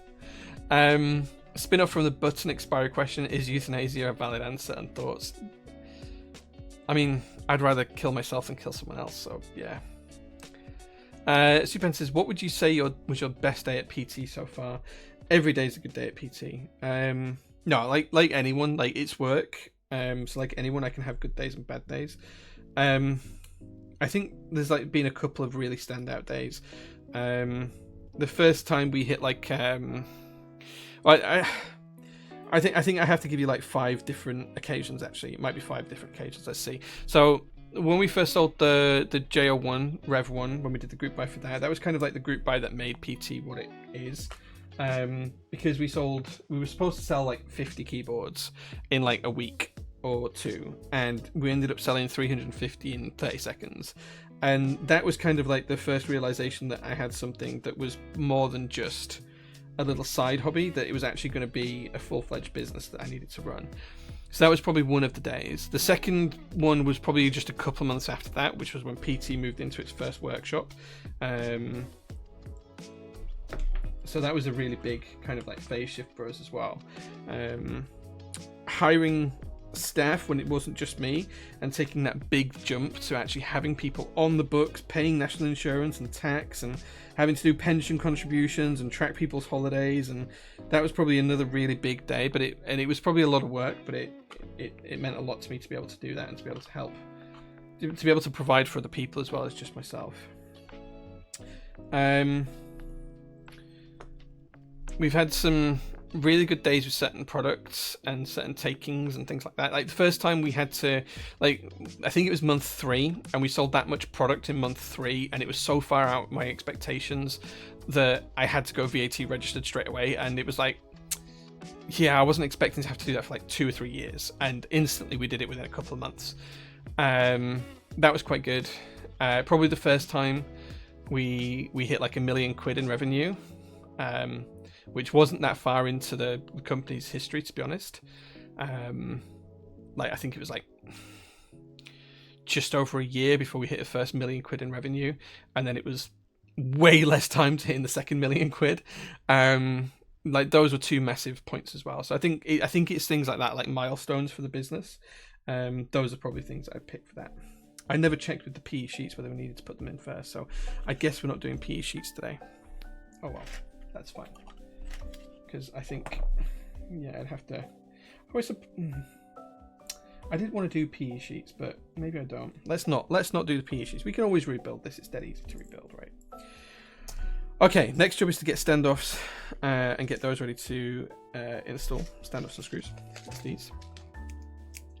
So yeah, so I'd probably say that those were like the best days.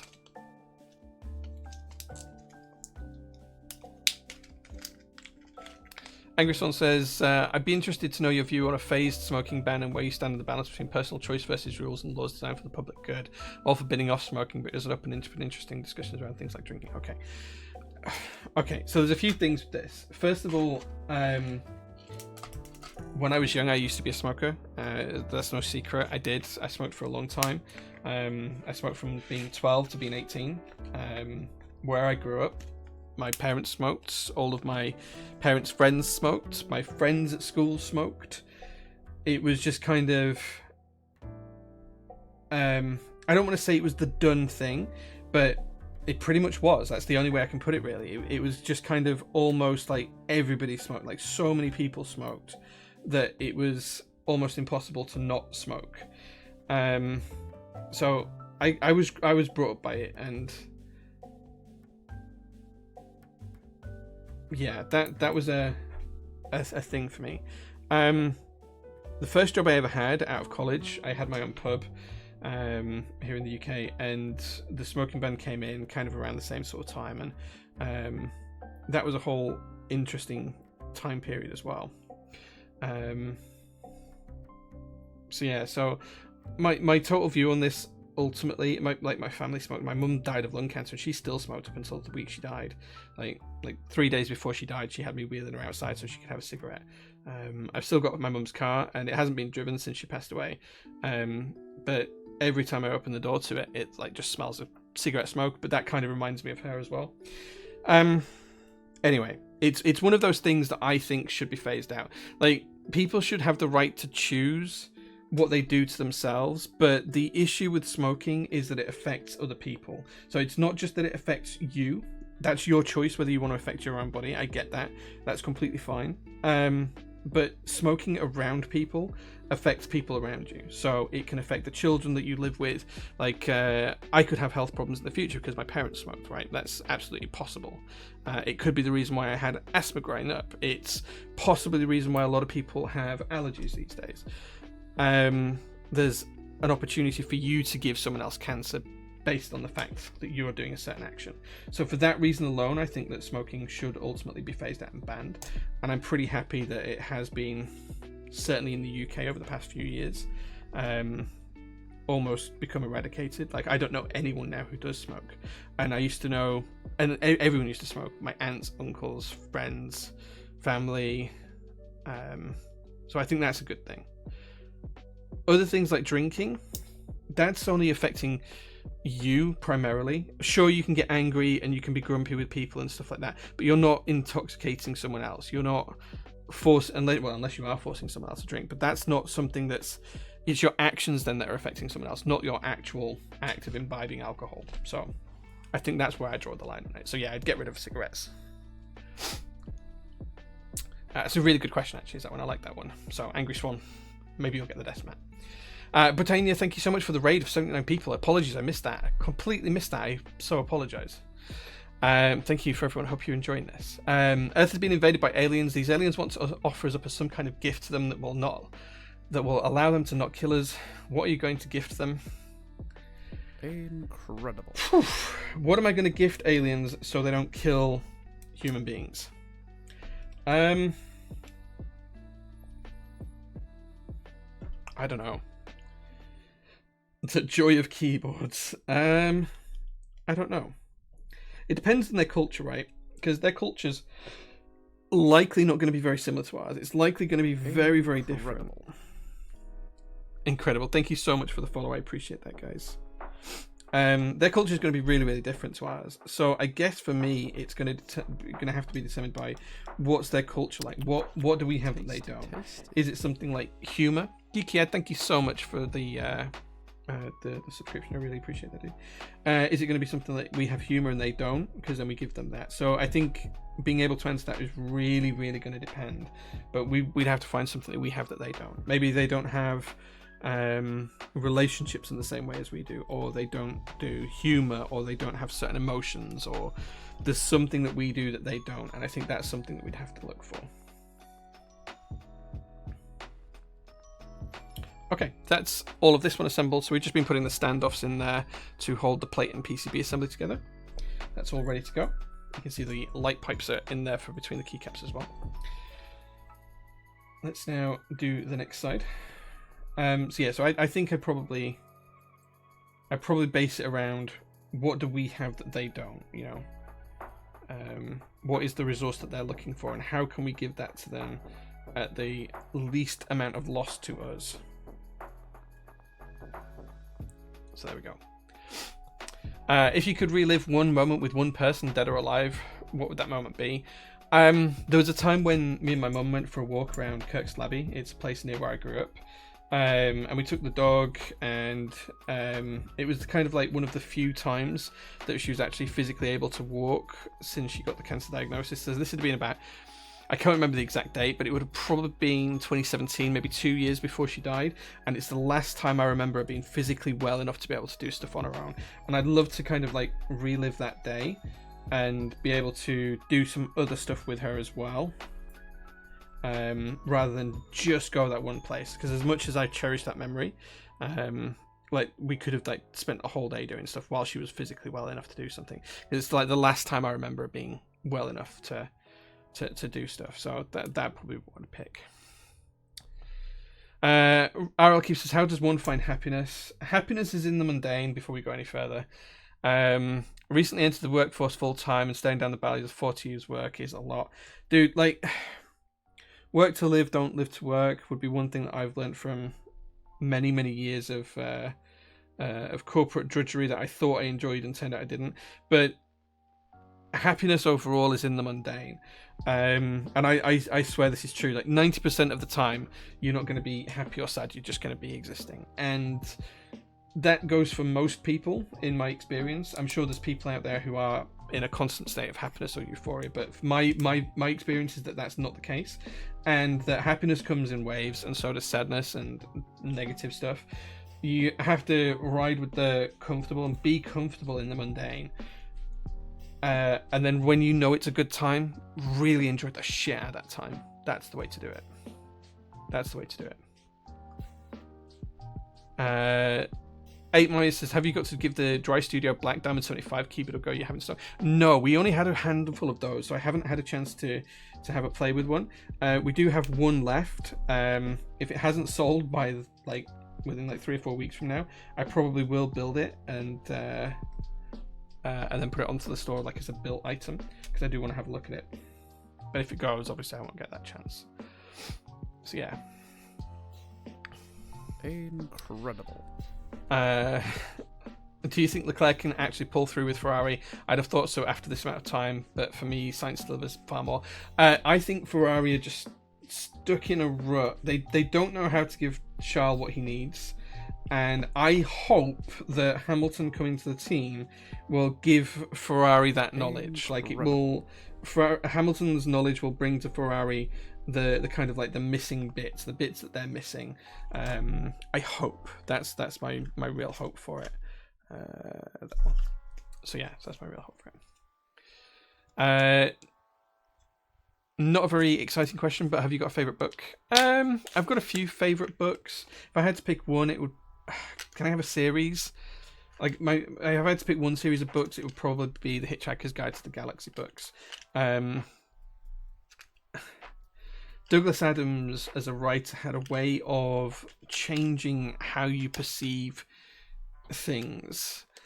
A really good example of this is he has, there's in one of the books, he describes an alcoholic beverage called a Pan-Galactic Gargle Blaster, and apparently it's like being hit round the head with a brick of gold soaked in lemon, which is kind of fun. And then they get talk about being drunk, and one of the characters says to the other, "What's wrong with being drunk? Being drunk can be fun," or words to this effect. And the other guy goes, "Well, you ask a glass of water." Like, and it just flips the kind of meaning, because like if you put yourself in the position of being a glass of water and being drunk, it's probably horrific. Whereas if you are you and you're getting drunk, it's kind of like interesting. So if I could pick one kind of series, it would be Hitchhiker's Guide to the Galaxy, purely because it makes you laugh, it makes you think. Douglas Adams is a very, very intelligent writer, and he sets up a way, he gives you ways and means of you dealing with stuff that feels mediocre. When we talked about mediocrity being the kind of the essence of happiness, he gives you a way of interpreting the mediocrity as something far more interesting, and makes you think about things in a way you've not thought about. So yeah, that's what I'd go with. What about keyboard and watch combo? Group by matching the board to the watch with a similar design language. Can't agree. It's like you're in my mind. Like, these are things that I've considered, with some other accessories as well. So there is plans. There is plans. So yeah, don't worry. I have things that we will get to one day. Right, it's time to do some switches anyway. What cars am I running these days? Pink Pod. How long have you got? So, daily drivers, we have a Tesla Model 3 long range. That's the dual motor one. Just for switches, guys, we are using the Cherry Nixie switches from last year. I'm just going to be pushing these into the hotspot board. Now we've got everything aligned between the plate and the PCB. They should just nicely slot in place. So we're just supporting the pins as we push them in on the Mac, and then we're going to push them all through. Supporting the hot swap socket, sorry. And then we're just going to check that everything's nice and neatly aligned. So we've got the Tesla Model 3 long range, dual motor version. I've got an Audi RS4, which is my personal daily driver. The company truck is a Maxus T90 electric pickup truck. That's what we have for the business as the business car. For my classic car collection, I have a Datsun 1976 Datsun Z S30 model.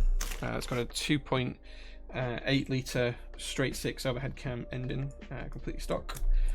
I've also got a 1976 Datsun Laurel. That's a 4-door version. Again, runs the same engine actually, apart from it's 2.4 litres, but it's the same L series engine, but it's a 2.4 litre L series engine. That's on throttle bodies. The Z is on fuel injection. I've got a 1969 GMC K1500 pickup truck. This is an American pickup truck, big old GMC K1500. It's actually for sale at the minute, although I haven't advertised it yet. So that's quite cool. That's black and silver, two-tone. It's got air ride on the rear, so you can raise and lower it and get it looking quite aggressive. Small block V8 in that, so it's 5.8 litres. I've got a 1974 Datsun 620 pickup truck. That's in blue. That's running on the original J series engine, which is a 1.3 litre engine. I've also got another pickup truck, which is a 1969 Datsun 521. So this is the precursor to the 620. That's got a J series engine in it as well, 1.3 litres. I've got two Nissan P130s. One is black, one is red. The black one came from Thailand, and it was a Thai dignitary's car. That's actually got a... this is not numbers matching at all because it's got a Toyota engine in it, which is fully automatic and modern, and it drives really nice. It's a bit of a resto mod, but it's a really nice car. The other P130 I've got is in much worse shape, but it's from the same year. That's from South Africa originally, and that's red. I've also got a Datsun Cedric H330. That's on its way over from Thailand at the minute. I've got a Peugeot 306 2-litre turbo diesel. That's currently... Well, that was my mother's car. That's going to be... At some point, it's going to be a track car for me and my brother. Is that all of them? That might be all of them. That might be all of them. I can't think of any that I've missed. I think that's it. If I could build a keyboard with a historical figure, who would it be and why? Do you know, I'd want to pick someone who wouldn't have a clue about the technology. It'd probably have to be one of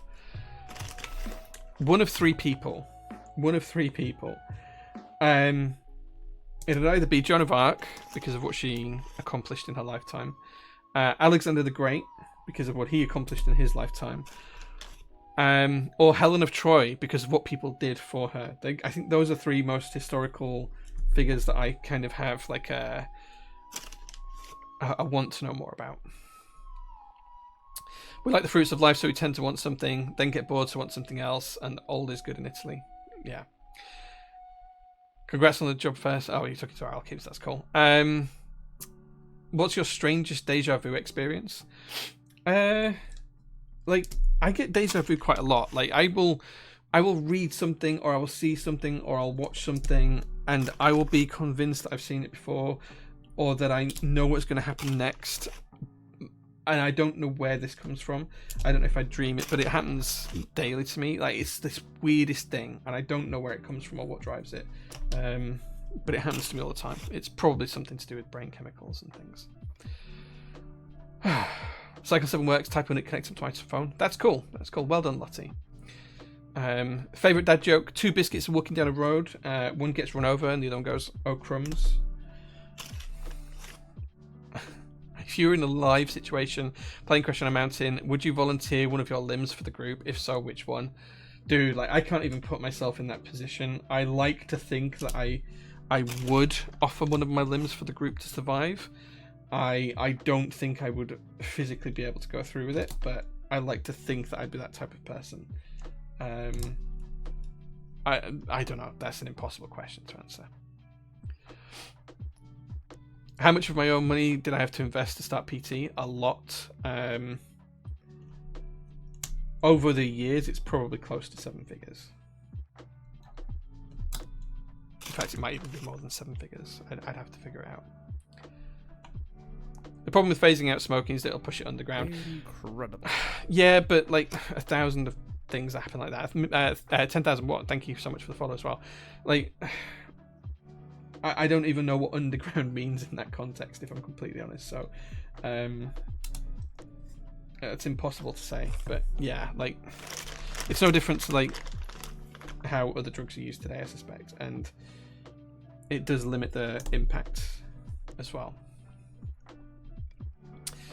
My dad was a smoker. Unfortunately, he drilled it into me that I shouldn't. It stuck. Well done. I still do remain surprised that so many people smoke today, given all the proven health risks. I don't know anyone who smokes these days. So, yeah. How many stays do you think you could hold off in a hard-style fight situation? I'd like infinite, Rudy. It wouldn't take much. Do you think the UK will actually go through with phasing out smoking or backtrack like New Zealand? I think it'll go through, but it'll be slower than people expect. Current generations don't really smoke, I don't think. Is my personal assessment of the situation. I have no facts or figures to back that up, but I suspect that's the way it is. So as generations die out, I think smoking will become less and less frequented. Tasty. Godzilla Weddle, thank you so much for the subscription. Do you think we talked about that one? You should take a look at the new pre-order by Erebus Watches. It's a GADA watch and it's gorgeous. Don't tempt me. Don't tempt me. Drinking is a tough one when you look at the health impacts, pressure on the NHS. Tough to say how far you push the laws. Yeah, it is. It is. It's probably a little bit too much. Gift aliens landfill. Maybe they'll like it and do mankind a solid. Maybe not. What if the resource was humans? If the resource was humans, and obviously we want to try and discourage them from that, maybe offer them our DNA so that they can have like they can clone our flesh, but if that's what they need to subside on, but not actually be alive, like create like a like proxy humans almost.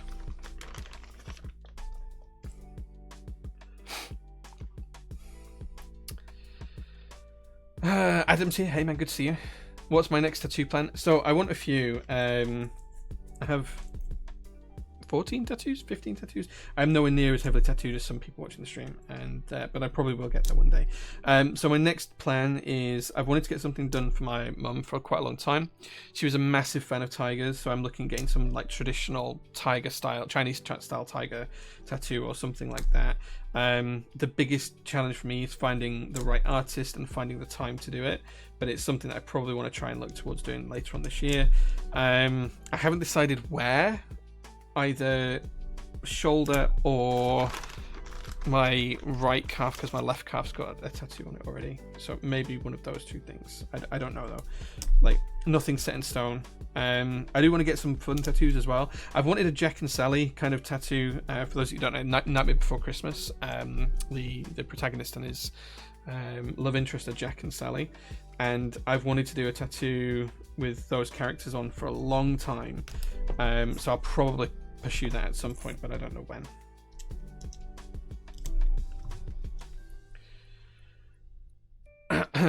JV, have you read the Dirk Gently books? Also, I have, yeah. Dirk Gently's Holistic Detective Agency. Yes, I have read those books. Also a big fan. I'm basically a big fan of anything written by Douglas Adams, if I'm honest. Yeah, big fan. Are you going to be carrying more Mode products in the near future? We have a pre-order for the Mode 65 up right now, yeah. Making me want to reread Hitchhiker's Guide to the Galaxy. Yeah, do it. It's really good. Also a big fan of the Discworld series by Terry Pratchett. Yeah, Terry Pratchett was great as well, yeah.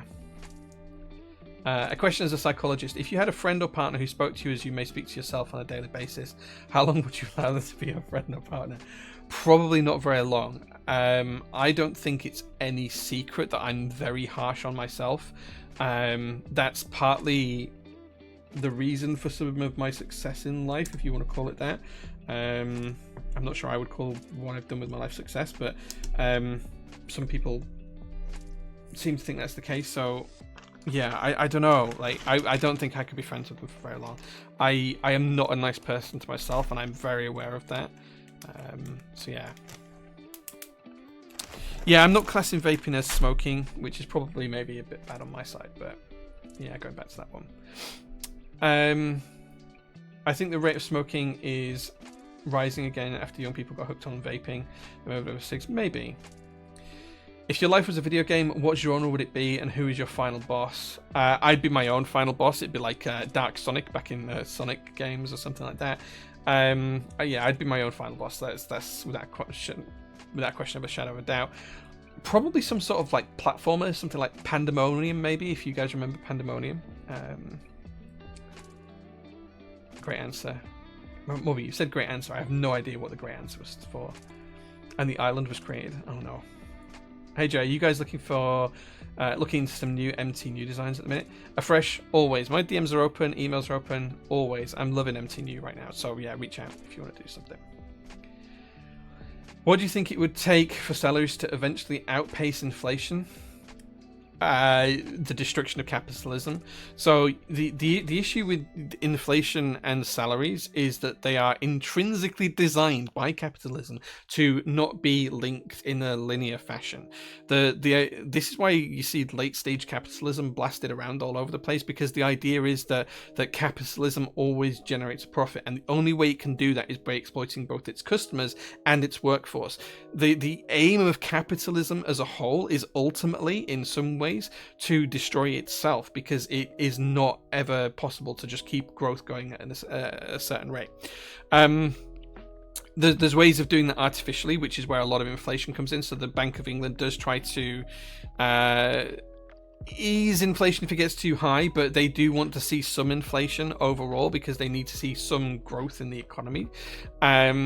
So it's a really interesting dynamic between the two, but we will always be moving further and further away from that kind of that boomer kind of position where you could buy a house with for threepenny bit and 2 bob notes and that was it, and it was like 4 years wages or whatever. Like it's never going to come back down to that kind of level, because the economy can't sustain that. Like we are now in a position where if you go back to the 50s, the man worked, the woman didn't, and I don't like those particular stoic sensibilities or anything else, but they were a given, and people look back those as halcyon days because that was kind of like the norm for such a long time. Wages are never going to get to the point where one person can support an entire family on a standard wage. Like, sure, there'll be people who earn decent money and go out and earn 100 grand a year or whatever else, and I'm sure they can support family. But the level of monetary requirement to support a family is designed by capitalism to be ever just out of reach and just out of grasp. This is why we see so many people who want to play lotteries and things like that, because there is a chance of getting something better. Alvi can probably talk more about this than I can, but and this is only my personal thing. I've never studied, I did psychology at A level, but I've never studied it in a great data. But I think that the way capitalism is designed and run, the approach to that is to keep people wanting more, and the way to keep people wanting more is to ever increase the gulf between that top echelon of where people are and the average, and the average. Because of that stretch between the two, the average cost of things doesn't grow at the same rate as the salaries do.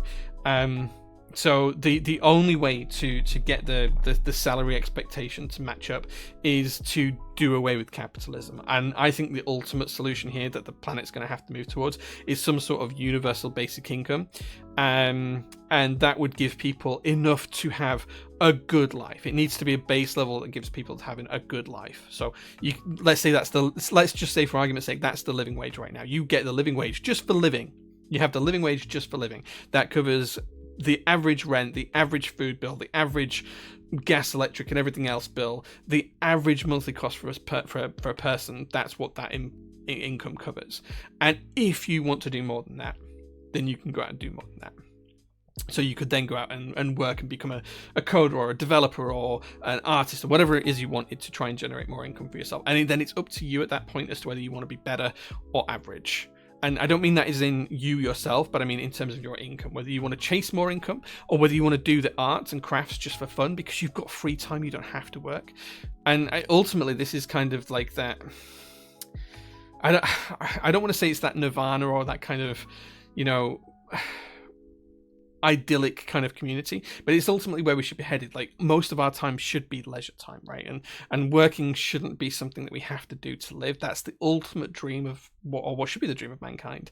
So having some sort of universal basic income to kind of get us to that level where no one has to work if no one wants to, but only those who want to work choose to. That's kind of where we should aim. And that's the only way that we're going to get back to a position where income is not correlated with the economy, with inflation, because there wouldn't be a need for inflation in that kind of level. So yeah, that's my view.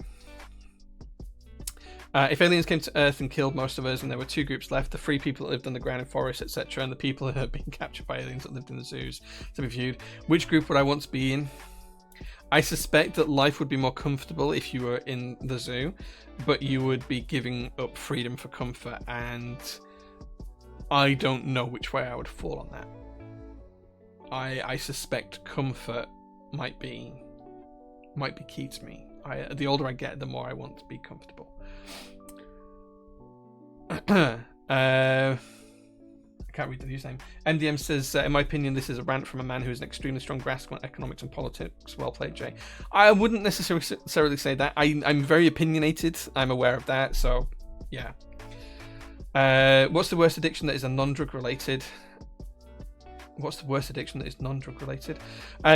For me personally, my worst addiction is collecting things. Like, I cannot stop collecting things. I have a very addictive personality, and I have to force myself to put them into non-destructive things, such as keyboards, cars, watches, playing cards, pens, Lego, all of the things that I like and need to collect, rather than let myself just do things without contemplating it, because if I did, it would be alcohol or something else, and I would fall into some trap like that.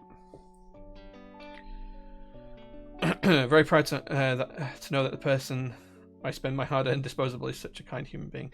I wouldn't say I'm necessarily a kind person, but I'm not.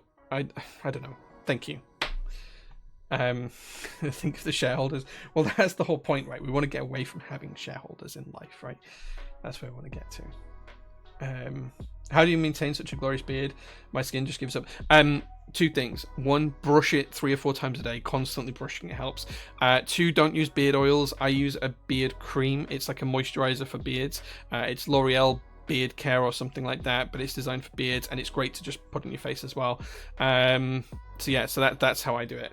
It is thinning on this side a little bit. That's just the way it is, but yeah, you can see a little bit up here, but it's nice and thick and bushy where it matters.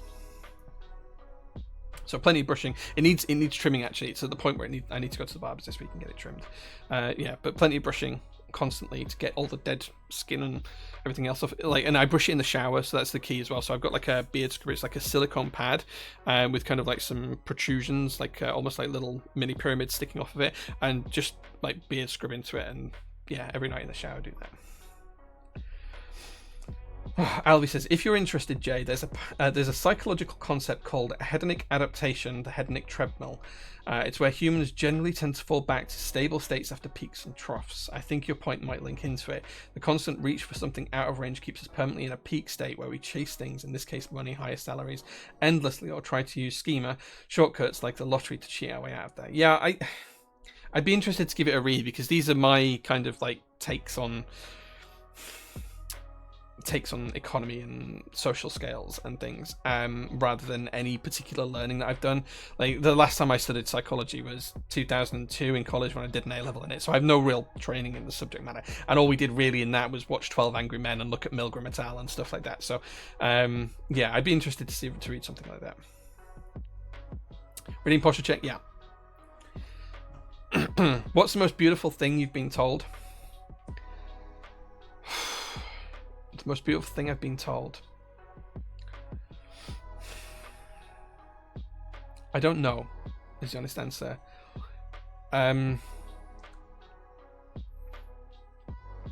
been told a lot of things in my life, but I don't know if I don't know if anything's I've ever been told that is beautiful. I think the first thing that comes to my head is something that I don't necessarily agree with, but it's from a film, and I'm not going to tell you the film actually. I'll let you guys see if you can work out what the film is. But it's I think it's Drew Barrymore, and she says that there's a phrase that is the most beautiful phrase in English language, and that's the only thing that comes to mind when I look at that question, like off the top of my head. And that phrase is cellar door. Is just such a beautiful phrase, and I kind of agree. I kind of agree it is a beautiful phrase, and the more I think about it, the more I kind of like it as well. So yeah, let's go with that. Right, okay. What's the most interesting, unique watch that you own? I have a few RL keybs, and we need to get back on the keyboard build, so I'll answer this and then we'll carry on with some keyboard build stuff. So I have a few. Probably the most interesting one is I have a Bulova Accutron, which is from 1956.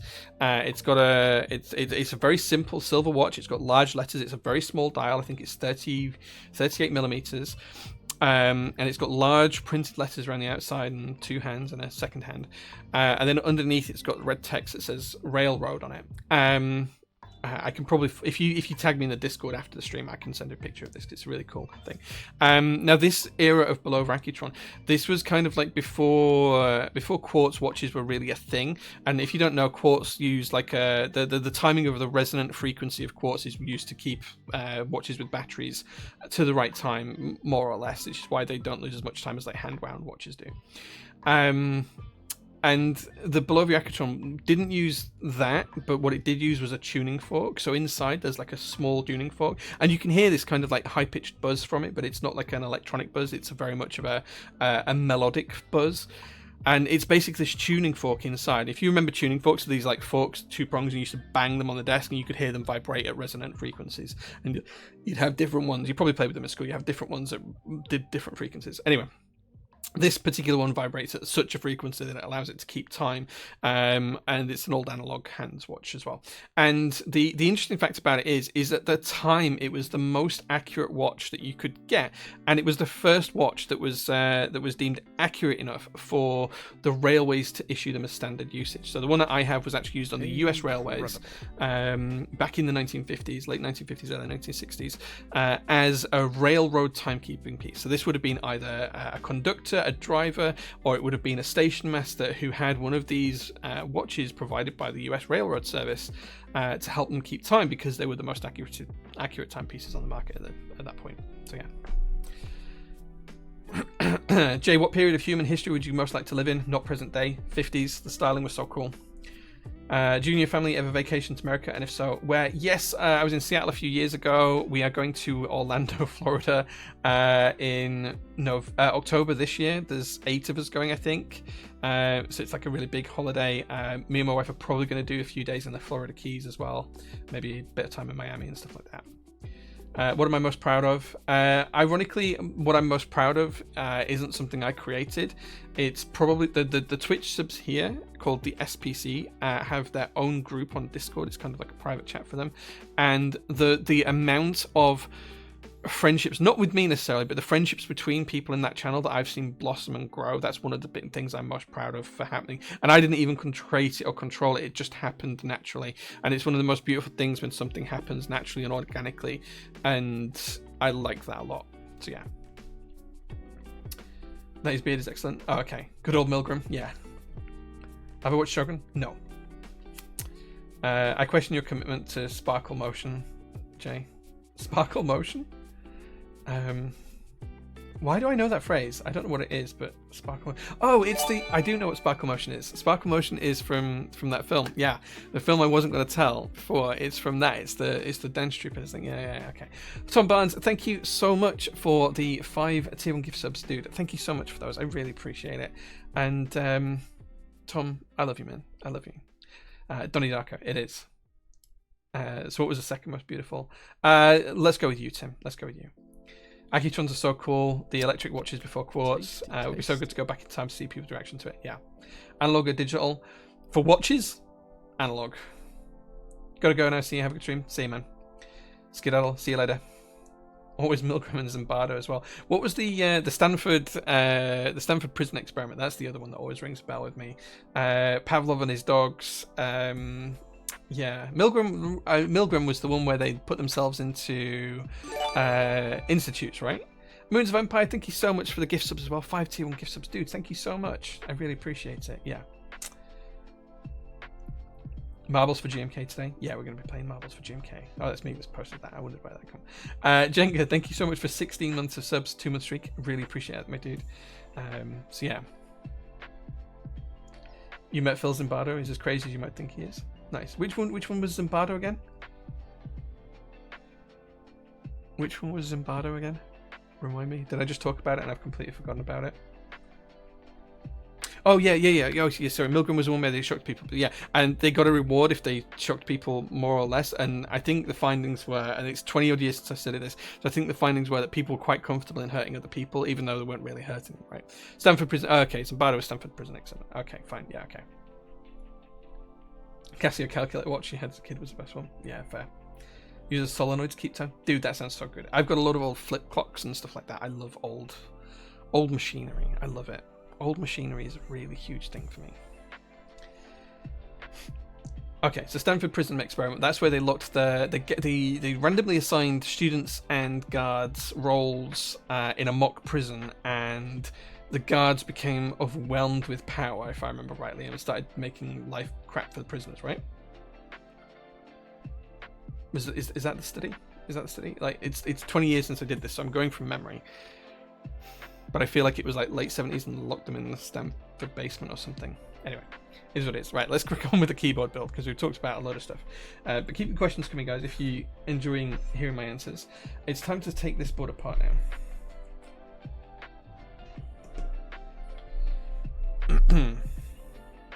That's right, cool.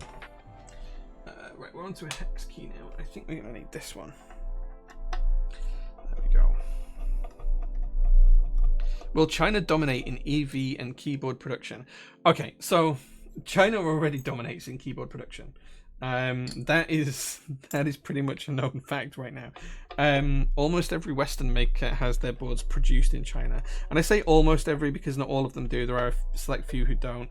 For example, Norbauer produces his stuff in the US, but the vast majority, and like people who use Salvin, produce it in Europe. But there's the vast majority of kind of like keyboard stuff is produced in China, like the vast majority of it. The only keycaps that aren't are SP and GMK, as far as I'm aware. So yeah, in terms of EVs, yeah, China are getting there. The race is on to the bargain basement of EVs, and when EVs are cheaper than petrol and diesel engines, we'll see a flip.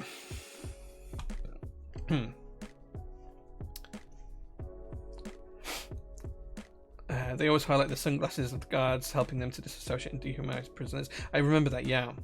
Is this a stream about keyboards? I was enjoying the random. Hey, dude, like, I'm more than happy to keep the random going. If you guys enjoy the random topics, like, I like to learn. This is one of the hobbies I have, because I need to feed my addictions, and one of my addictions is learning new things. So if you like to do the random stuff, like, I'm happy to talk about any subject. Like, I will... If I don't know about it, I will figure something out, because I like to talk about random subjects. Keymax for keycaps. Dude, like... I've just spent a lot of money on a single keycap set. And it's going to be on stream in a few weeks, but I've just spent $2,000 on one single keycap set. And this isn't like some historic GMK set that's super rare. but it is a one of one. There is a guy in deepest, darkest Europe who runs a company called Keymax, and the guy's called Willem, and he's a really nice guy. He's lovely. I speak to him in email quite a lot on Instagram, and I have 2 of his keyboards. Now what he does is he makes one of one keyboards with vintage Alps switches and keycaps. Now these keycaps are incredibly high quality to his own sculpt and curvature and design. They're spherical profile, but to his own design. So think like how Matteo's done MT New and MT3 and stuff like that. But Willem has designed his own keycaps, and he made these to go with Alps switches, and they are stunning keycaps. They are thick, they have great legends, they're double shot. He makes them in his garage. He has his own molds, he CNC mills his own molds and makes each keycap to order, and he does modifiers and everything else. And I really like these, but I don't use Alps boards all the time. I wanted to use these on an MX board. Now, I could have like 3D printed some adapters, but instead of doing that, what I did is I had a chat with Willem, and he confirmed that he would like to work on an MX version. So he has now spent a whole month, spread like of actual time spread over a few months. But like if he was going to start tomorrow, 8 hours a day, it would take him a whole month, like 4 weeks, 5 days of 8 hours a day to make these.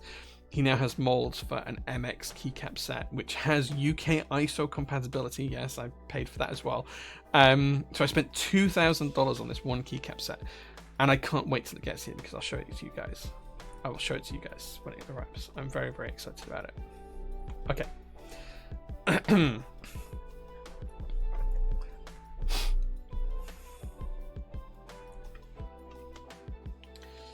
Okay, so we're going to take out the foams because we don't need those. I'm going to probably leave these bottom foams in, but just look at how cool this keyboard is on the inside. The stickers are here to hold the cables down. That's just really nice. The controller boards in the middle for the LEDs.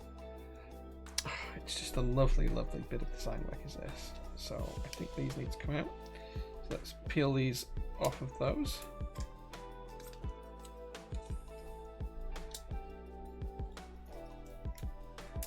There we go. Okay, now we can put the foams back in.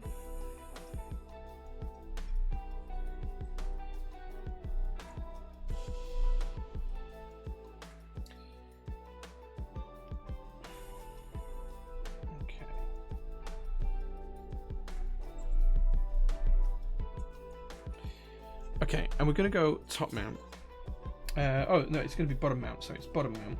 So we can't do top mount. We're going to do bottom mount, but we're just going to screw these in. So what we're going to do first of all is pop the ribbon cables into the slots on the PCBs. Now, I hate ribbon cables with a passion. These are not my favorite things in the world at all. Surely that doesn't go in that way. I'm going to check the build guide for how to install these first because I don't want to put them in upside down. Let's have a look.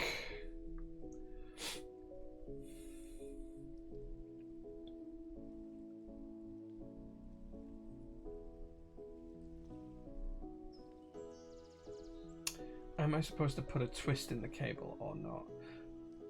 No, I'm not. Okay, so it does go that way around. Okay, I just wanted to check that. Keymax keyboards always shock me with how much they allow the Alp switches to sing. Normally seems like metal cases tend to deaden Alp switches. They're such a nice product, and yeah, a ton of work goes into them, and they are a lovely, lovely thing. And as I say, I own 2 Keymax keyboards. Okay, that should be in.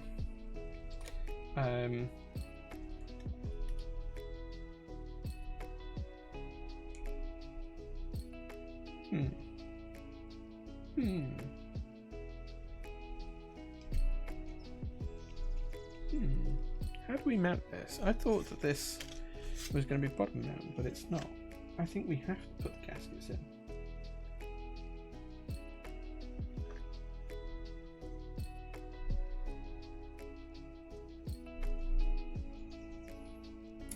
He says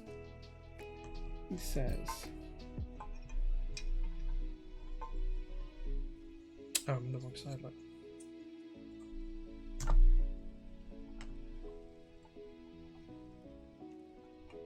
Okay, so we're going to have to put the little rubber gaskets in. So, let's see how they go in. Oh, I see. Okay, I see. So we do have to put the gaskets in. Let's, we have to put the little... So there's 2 steps to this. Yeah, we have to put that in. The insides of this keyboard look like the inside of a Death Star. Dude, like, look at how many screws there are just to hold on all of the front badges. Like, all of these are individual parts that screw in. It's crazy. It's nuts. Okay, let's put these in place. Ribbons? No. Have I tried a Glare 65? No, not personally, no. Let's get a timer up for the cables. That first one's already done. Jay's final boss is rest. Sadly, it is so. Okay, right, how are we mounting this? Oh, I see. Okay, so I'm jumping way ahead here. I'm jumping way ahead. I need to detach this. I see what I'm doing here. Okay, so what I actually need is these.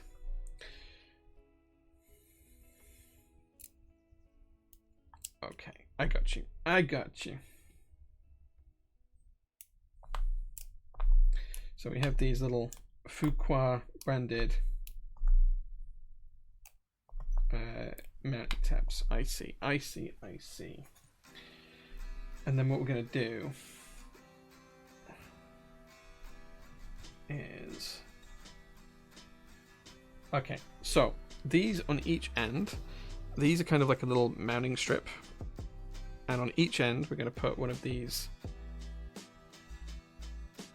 kind of like connectors.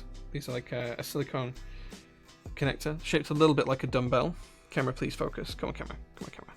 Shaped a little bit like a dumbbell. And then these screw down into the case. So let's get these in. And then the PCB and the plate assembly is going to sit on top of the spikes off of this, so on top of those 2 spikes. So that's going to sit like that. I see. Yeah, okay, gotcha. You paid $2,000 for keycaps made by a guy in his garage. Only has told me, would that be cool? Yeah, but he makes keycaps that are double shot, like GMK, but on his own, one of one set in his garage, and it takes him a month to make the whole keycap set because he does 1 key at a time. He doesn't injection mold them as such, well, kind of, but he makes them himself.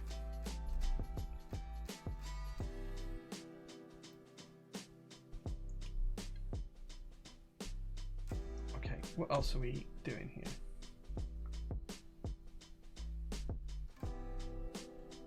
Okay, we've done that. Yeah, we've done that.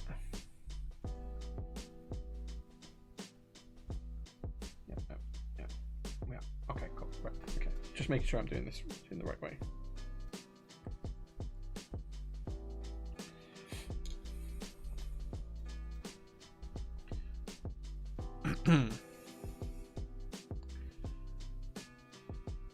Yeah, I've got it, Slim. Thank you, though. Thank you. I've seen some keyboard designers, producers highlighting that the keyboards are made in Europe or the USA. Do you think there's an extra added value relative to being produced in China, Asia instead? Okay, so this is about market forces. We're in my head.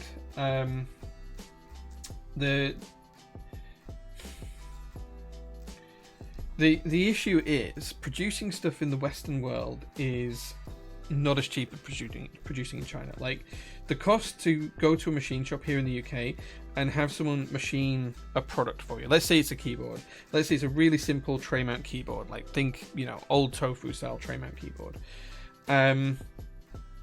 Like, that machine time is expensive. Like, a machinist here in the UK earns 50, 70 pounds an hour. And it will take 2 or 3 hours of machine time to go. So just in materials alone, you have like $20 of aluminium and 20 quid of aluminium. You have 150 pounds of machine time. And all of a sudden, if you made that in China, you'd be able to sell it here in the UK for 90 quid. And you've got more than that in just the machine time alone, never mind anything else. So for me, it's about market forces. It does put the price up to machine it in the US or the EU or the UK or anywhere like that. but you can use that as a, as a bargaining chip to say that that's why the product is priced as where it is. Like, you can say, look, this product is priced and it's so expensive because we use Western manufacturing. Is it better than China manufacturing?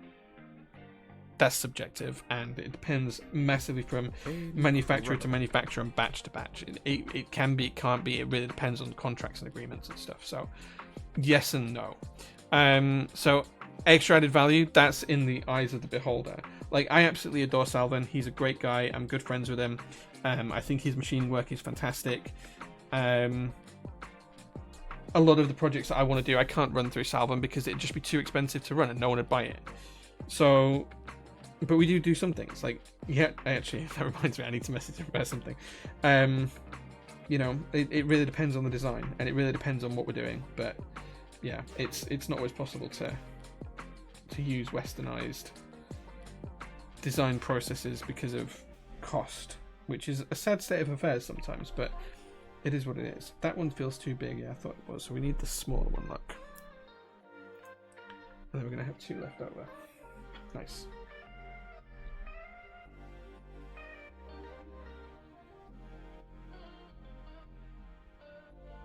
Would I be interested if they rerun the 1.2 OG?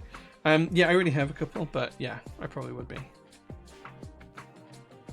Am I deliberately matching your keyboard, lighting, and jumper? Not gonna lie, pretty dope. No, that's pure chance. Like, the keyboard is like, the keyboard's actually pink underneath, not purple. It's like a bright hot pink on the bottom. But yeah, like, that's just the setup I like. The prototype logo is green, so when we bought the LED, we went for green. That makes sense. And I just happen to be wearing this because it's a Formula 1 day, and I do watch the Formula 1 every week. So. Okay, so those we're going to need in a minute. Now we just need these screws. I think it's these screws. Because what we've got to do is screw each one of these down. And these are Phillips.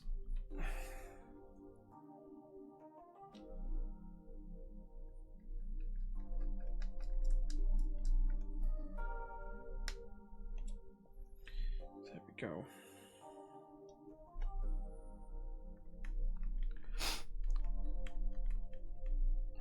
That's how long it used to take GMK. GMK is down to about 4 months now from group buy to production completing and shipping. Good old car labor keeps some prices down, eh? Well, I mean, it's also like it's also down to a fact of what is living wage here and in China. Now, I'm not saying that all factory workers get paid living wage in China. They probably don't. But the cost of a worker in China is significantly cheaper than the cost of a worker in the UK or the EU. You can argue whether that's a good thing or a bad thing overall. That's a very different conversation. But ultimately, that is one of the factors that comes into a lot of pricing. Like, and plus it's where China's just got such a stranglehold on manufacturing. They're geared up for it. A lot of Western countries don't want to do manufacturing anymore because people don't want to be manufacturers. Like, who wants to work in a factory and, work on a factory floor these days? Most people don't. Like, I would think it would be amazing because I love mechanical processes and I love tools and tooling and all of that kind of stuff. But most people would hate it.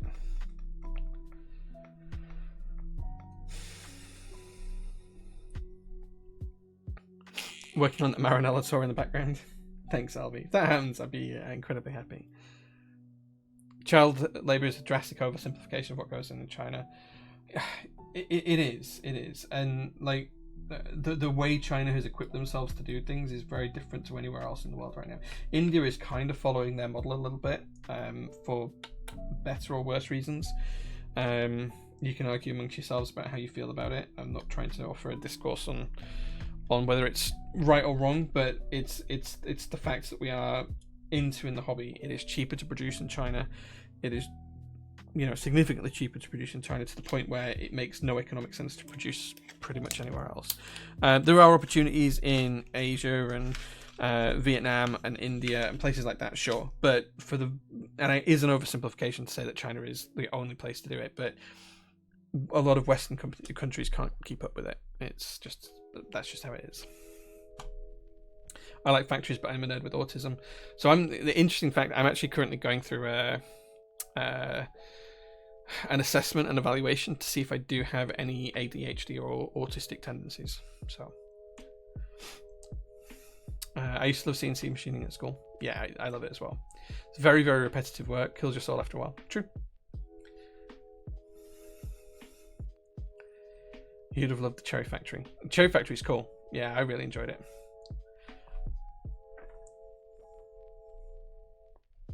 I'm glad you like the stuff, Catfish. Glad you're happy with it. Right, okay, so next step then is to carry on installing the plates now onto these rubber bungs. So as you can see, we've got these kind of like little standoffs now in place, and the PCB and plate assembly is going to sit on those after we've connected them in. So let's do just that. Let's connect this one in. I'm just going to push the cable back in. Why did I do it first time last time and now I can't?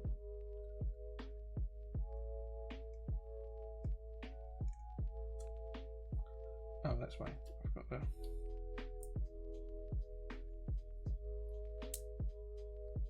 Come on. There we go. That's now connected. So we're going to just drop that down onto the rubber pins. Nice. Nice, nice, nice, nice, nice. And then we're going to do the same on the other side.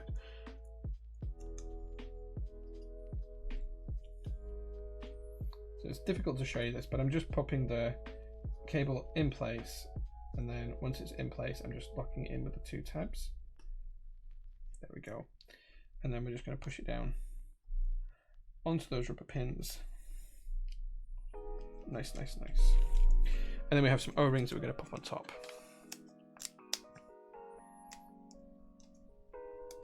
Cross section on people spending lots of money on mechanical keyboards being neurodivergent. I'm guessing it's interesting. Wrestling that JST again. Yeah.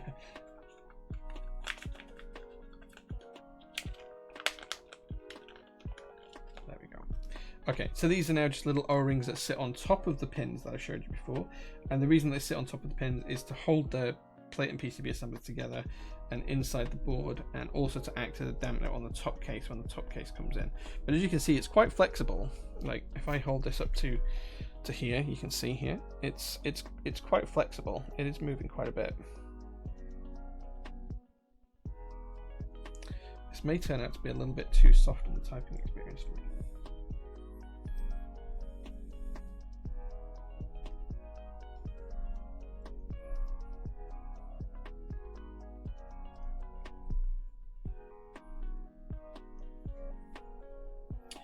Okay, that's one side done. Let's do the other side.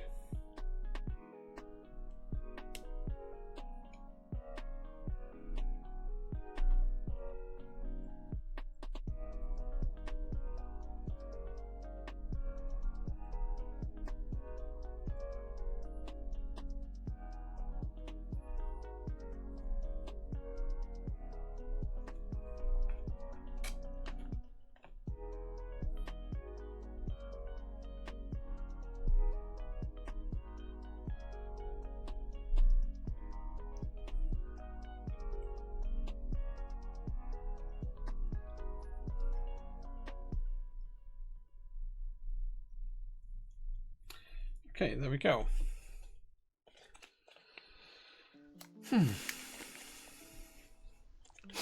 Also, EU and US environmental protection laws are more strict than in China when it comes to processing and using chemicals like anodizing. It is, yeah. It's very difficult to do stuff like that. Okay, so now the top case is going to go on, and I'm going to flip it over, and I'm going to be able to screw it back together.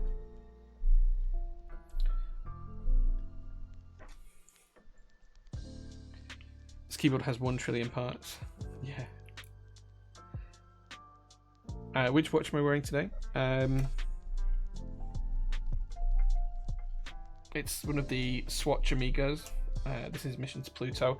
I wear it pretty much every day. It's kind of like my daily driver watch, but I have most of them apart from Neptune, I think, now. I do like to collect them. GAX R3, yeah, we'll stock that when it runs. I have expressed my interest in that already.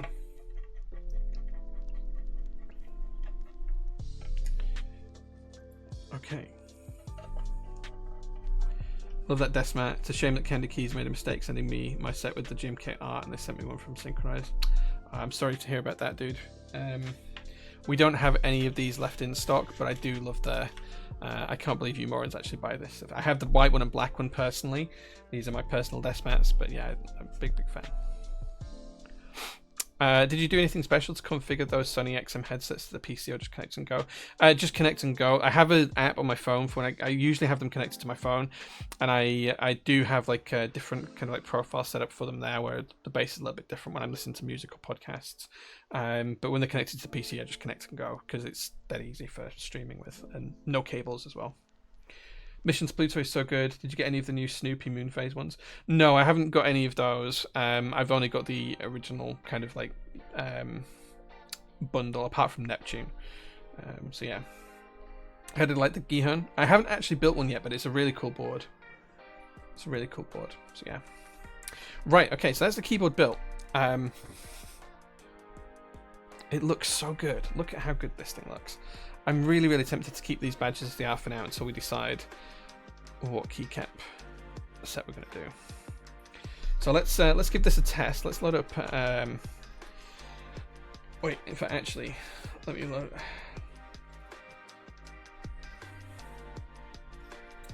Let me load up the Q&K config thing for Matrix Labs. Oh, should we just do it in Via? Should we just do it in Via? Let's just do it in Via. It'll be fine. Let's do it in Via.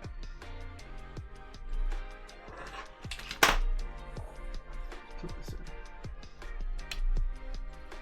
in. Ooh, we've got RGB lights.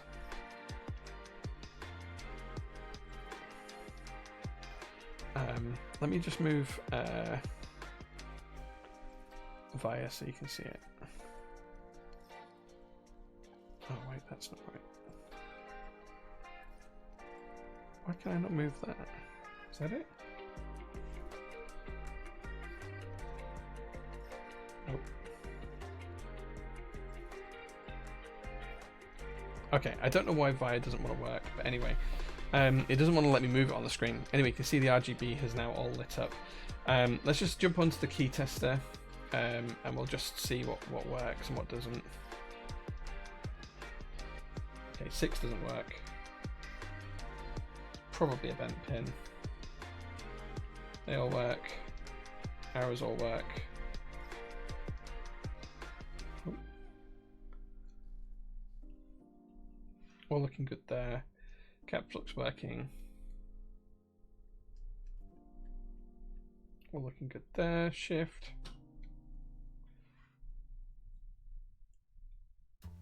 All looking good there. Those work nicely.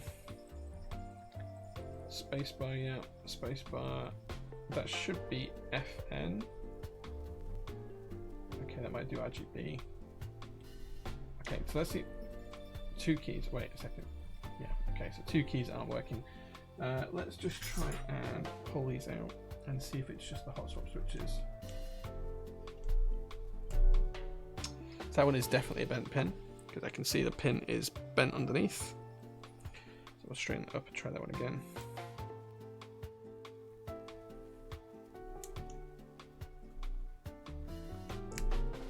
Okay, that's that one fixed. And then this one might just be an FN key, I'm not sure.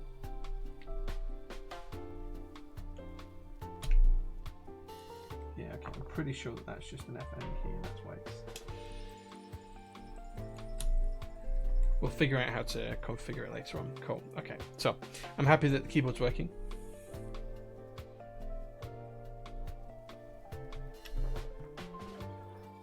So, I guess I'm not changing anything on stream. I can change it on stream if you guys would like me to do that. That's not a problem. Oh, I've got coffee on my stream, on my sleeve.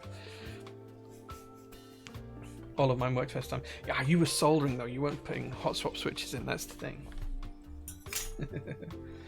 With the hot swap switches, sometimes a pin just bends going into the housing, but it's fine. Right. Okay. So we've done that. Everything's working. Matrix config website isn't working anyway. So the next job now is to pick some keycaps. And that's going to be your guys' choice. I have a selection of 4. If a moderator is around, I think I gave you guys the list earlier on. Configure it with Vile. Is it in Vile? Okay. We'll have a look at that afterwards. We'll have a look at Vile afterwards. Let's get some keycaps on the board and then we'll configure it. So Bear in mind I haven't put any of the coloured accents on here yet, but we can do that later on if we so wish. You guys have a choice of 4 keycap sets. The first one is GMK Plum. And there'll be a poll up for this in a second. The second one is GMK Red Samurai. Not been on stream for probably 3 or 4 years now. Option number 3 is GMK Vaporwave. Great set. And option number 4 is GMK Toko. So those are the 4 choices today for keycap sets. GMK Toko, GMK Vaporwave, GMK Red Samurai, or GMK Plum. There is a poll now live and ready, so you guys can pick what you'd like to see on the board. Make your choices, guys.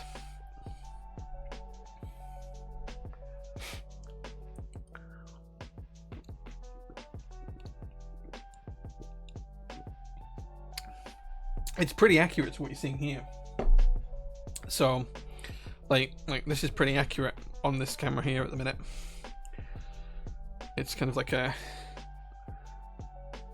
beige, and then the other accents have got sparkles in and silver parts. It's pretty color accurate. Do you want to try the face camera so you can see a slightly different camera? Where's the camera? There you go. It's pretty much the color.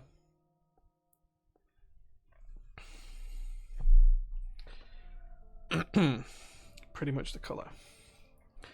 So yeah, no one likes Red Samurai. At one point it was a really, really hot set. These days maybe not so much.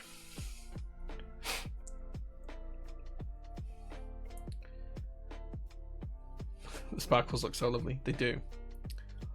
Do you list these builds somewhere on the website after building them? Most of the builds I do on stream are my personal collection, KC. So no, they don't get listed because they just go into my personal collection. That being said, I am in the process of documenting a lot of my personal collection ready for sale. That list will be made public in a couple of weeks' time. And we'll have a week open where you guys can suggest prices that are accurate reflections of the current market. And then they'll go up for sale about a week after that as well. What are prototype is points? Why does it cost 100 to vote twice? And does this cost me money? Prototype is points. The more you watch the stream, the more points you gather. You'll see like a little mystery box pop up at the bottom of your screen every now and again while you're watching the stream. If you click on that, you will gain points. They don't cost you anything, no. And we just arbitrarily set the number of stream points to whatever. Like people spend like 10,000 stream points, but the more you watch, the more points you get. Spent all the votes on Red Samurai for the meme. I think it's still not going to make enough difference. It's only just winning, and now it's losing. Do I own a Juby? I did. I don't any longer. Yeah, there's probably a build stream on YouTube for that.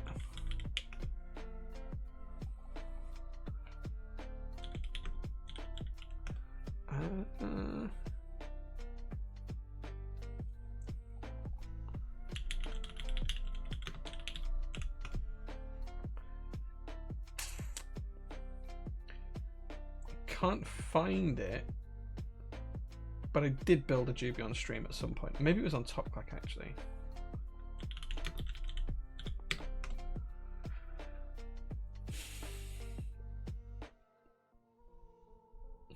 I can't find it, but I did build a Juby on stream at one point, yeah. So yes. Who did this to Red Samurai? GMK Toko is the winner. Okay, look at all the points there. Toko is what we're going to be putting on the keyboard today then, guys. All out of points. Swan Pan Spam Plum. Sat on 12k points waiting for my rigging day to come. I couldn't have Red Samurai win. Fair. Red Samurai is pretty awesome, but at this point everyone knows it. Yeah. I doubt it will ever happen. Okay, let's put the keycaps on the board. So GMK Toko is what's going on here. I don't. Oh, I do have the space bucket for it.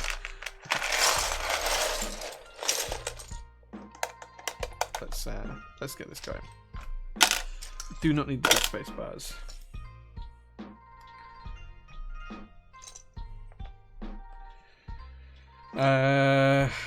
ZXCVB. Yeah, it is on this side. I have to remind myself which side it's on.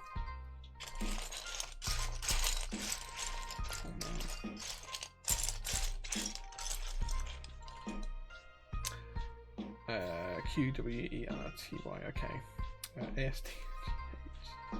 Oh, this is going to be really bad. It's going to take me forever to figure out where things need to go on here, because I so infrequently use like an Alice style layout.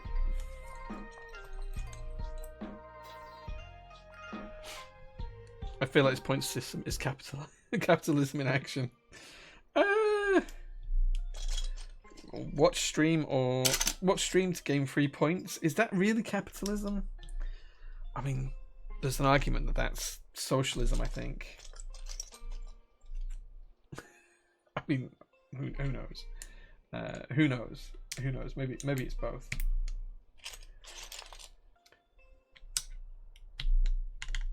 Okay, that's the shift keys done, so I don't need those. Backspace we can do.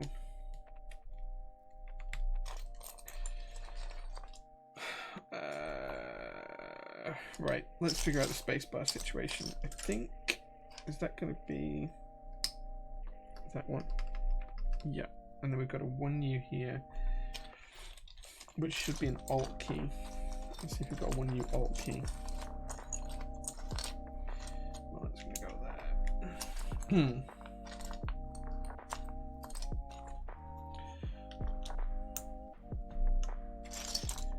We must have a 1U Alt key here somewhere. I'm losing my voice a bit now.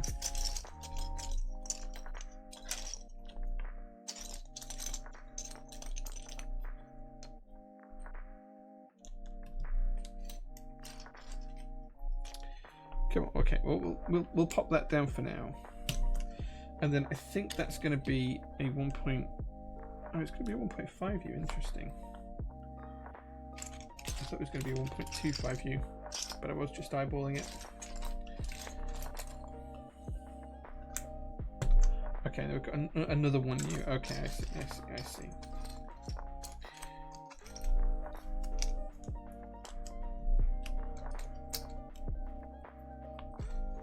Let's just go for the yellow keycap for now. We can change that later on if we change our minds. Right, the other spacebar. Wait, there. Okay, so I think we've done this wrong. I think what we actually need to do is move that over so it sits there, and then have a 1.5U keycap here. So, yeah, okay, so I put the stabilizer in the wrong place. I'll fix it later on. Perhaps we have a key that we can make it work with now, if we just put a shift upside down for now. No, because that's going to be the same. And that's going to work. We don't have a... Do we definitely not have a spacebar for that? No, okay. Let's just go for that for now, just so it works for today. And I'll have to just quickly change that later on.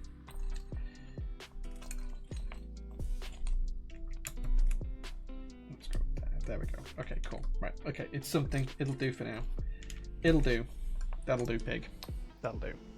Right, considering betting on poll results is considered gambling here, I can see points being capitalist. Maybe. Toka is my second choice. Maybe. How many boards do you have on anticipate having on that big old list before it goes out?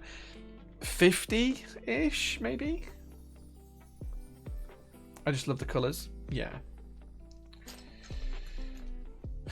ERTYU. Right, okay. Let's try and get the punctuation done.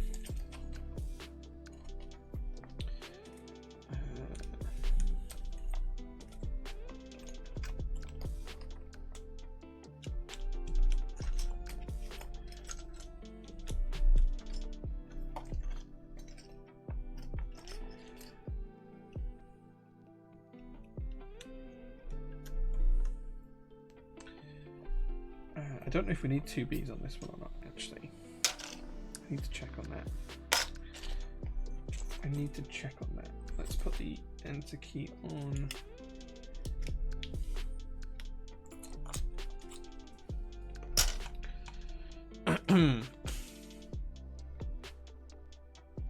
Can can chat clearly on what is that Green Beauty keyboard with Anal Dreams. That is a TGR Koala 1 of 1 with the PT logo on it. PT's prototype is, which is this company. Right, let's see if we can get some of the number keys in.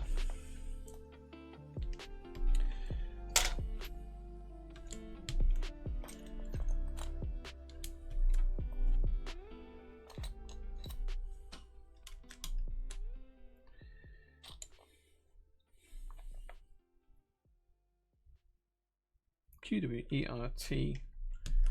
Yeah, okay. Just did not look right then for a second. ASDFG.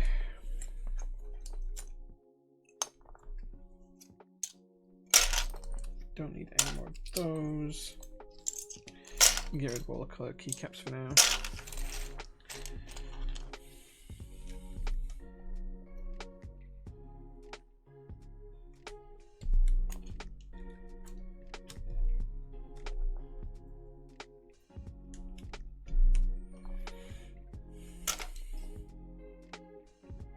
Oh, H. I've got that in the wrong place.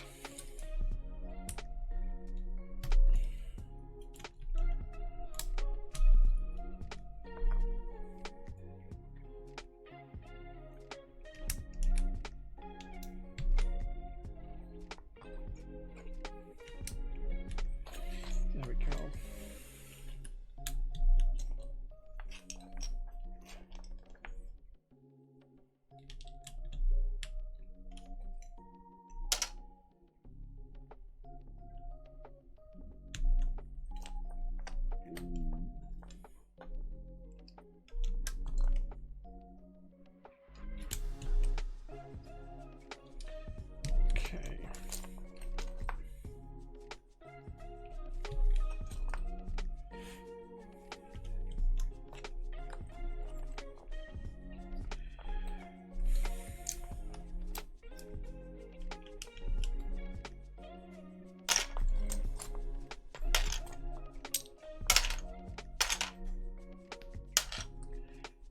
These Nixes? They are Nixes, yeah.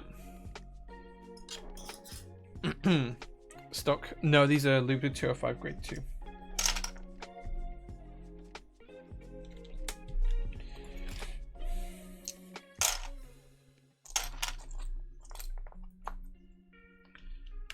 Okay.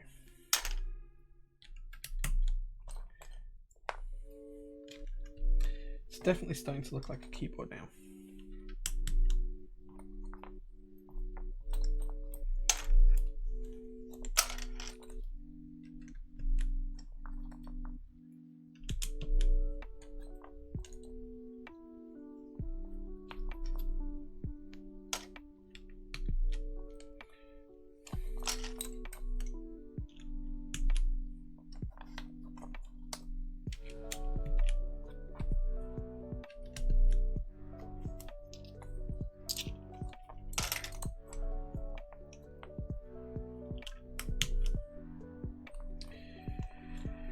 Okay, this is where it probably turns out that I put some of the keycaps away that we needed. Maybe not, actually. Maybe not.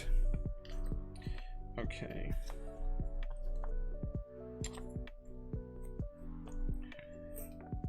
I could have sworn this had mod colored tilde, but it doesn't. Oh, it does. There it is. There we go. Okay, and we just need page up. I'm going to try and do page up, page down, and end all in R1 if they have it. If this keyset has it, it has. There we go. Cool. There we go.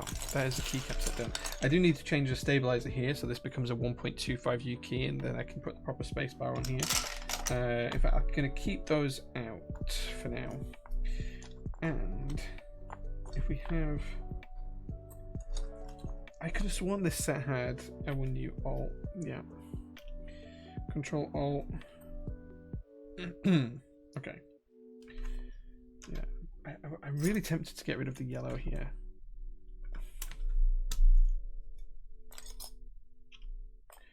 And go like so. And then take this one out. put the alt in. And then, yeah, okay. Cool. I think just the pop of colour is just a little bit too much. I think what I want to do is I want to have like, at some point I'll pick an accent key, but for now, no. Nicely done. I thought it was my stomach making noises, but it was Jay picking up keycaps. Cool. Okay, so once I fix the stabilizer here, we'll change to the other spacebar, so it'll be like, something like that. I don't want to balance, but you can see what I mean. It's going to be something like that. I'm just going to leave those out, just so I have them to hand. But there we go, guys. That is the build pretty much done.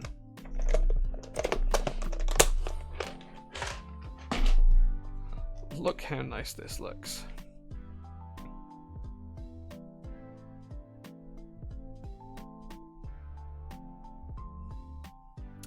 Nothing was ever accomplished after someone said at some point I'll do this. Yeah, it'll get done. It'll get done eventually. It just looks so good. Matrix board and sub legends are kind of hectic. No, I kind of like that. I think it fits. I think it fits. Shall we see how it sounds? Let's pause the music.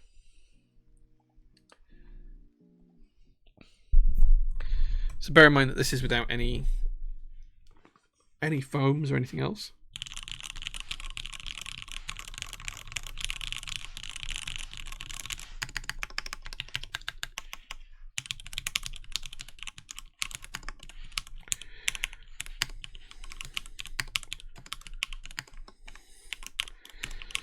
I can so not type on an LS layout. It's so long since I've worked on it.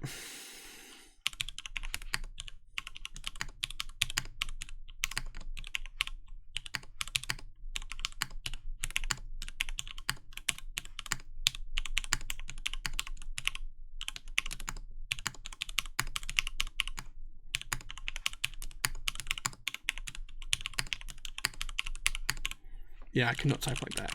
I cannot type on this at the minute.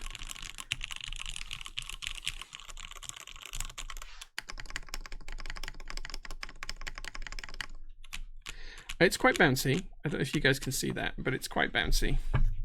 It sounds really good as well, without any foams as well. But it's quite bouncy, like.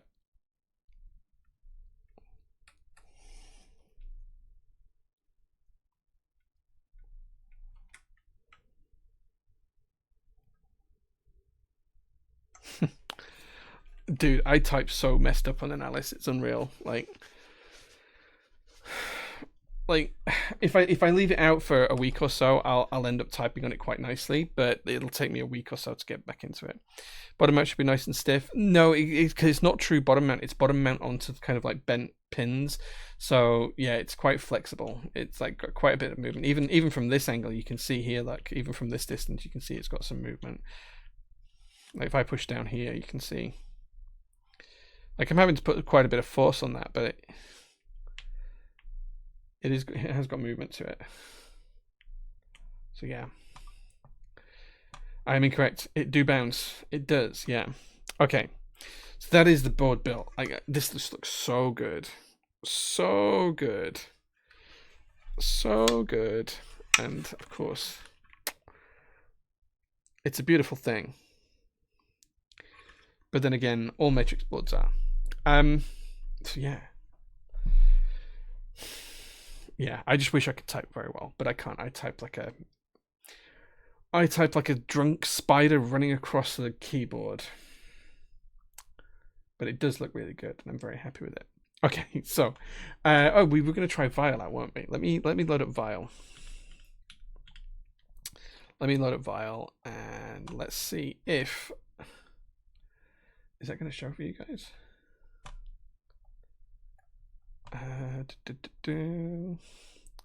Hold on, give me a second.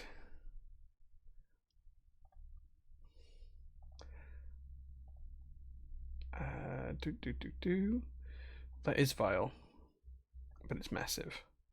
Let me Let me do that. Right. Okay. Let's get the board plugged in and let's see if we can get Vile to work.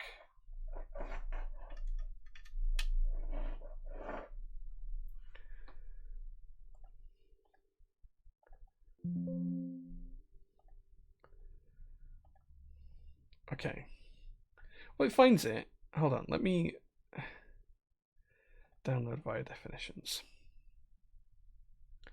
Right. Okay. Let's refresh it. Unsupported protocol version. Please download the latest file from GetVile today. Okay. So perhaps I need to just download Vile again. Oh, I don't have the keyboard plugged in. What am I doing?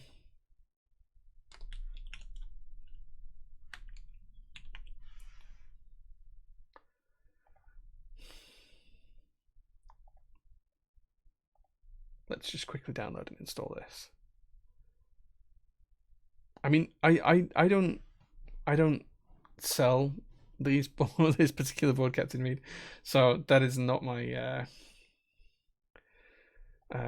is Vile Rockster. It's the web browser one. I don't want it to use the web browser one because I don't like sharing web browser. I was going to just try and download the Windows installer. Let's see if I can find it, but it's just not downloading for me. Apparently GitHub's down or something. It's not downloading GitHub. Quick cross sell. The LEDs cheapen the look. You can turn them off. You can turn them off. Like, you don't have to have them on. And you can have them just static to one color as well if you want. So just an Alice currently in stock. Do we have an Alice currently in stock? I don't think we do. Okay, I am going to have to use the Vile web browser. Let me... I generally don't like sharing my web browser, but let's try.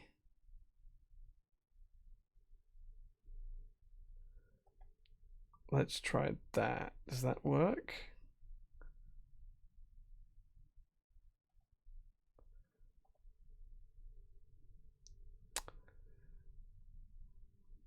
It's not about bookmarks and stuff. It's just like there's a lot of stuff I have access to that is right. Let's do, like, as you said, the new incognito window. Yeah, for some reason it's just not downloading on my network right now. I don't know why. Hold on. I'm just starting up a new browser window. Let me try and share this.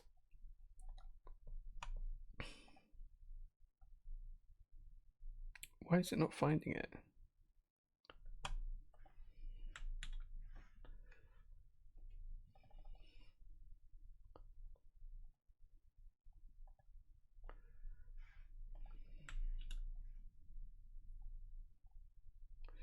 Why? Okay, my PC is being an absolute pain right now, and it is not, for some reason, it's not finding the incognito tab.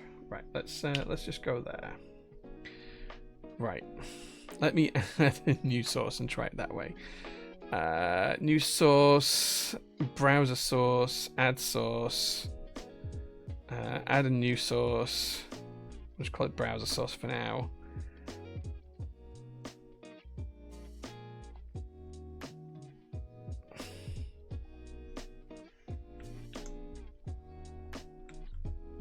Why is... Oh, no, I don't want to do that either. That was wrong. Add... Where's window capture?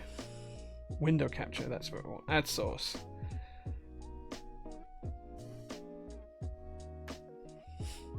Add a new source. Add source. Right, okay.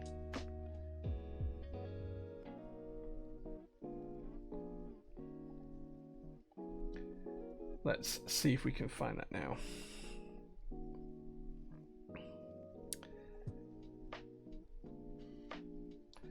Okay, there we go.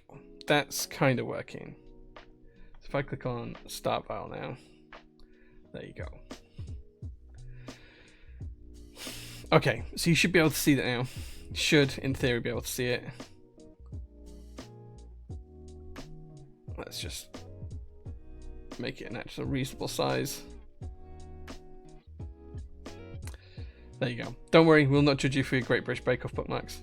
It's not the bookmarks. It's the issue is there's a load of stuff in my browsers that are based on stuff that's under NDA, so I don't ever want to share that by mistake.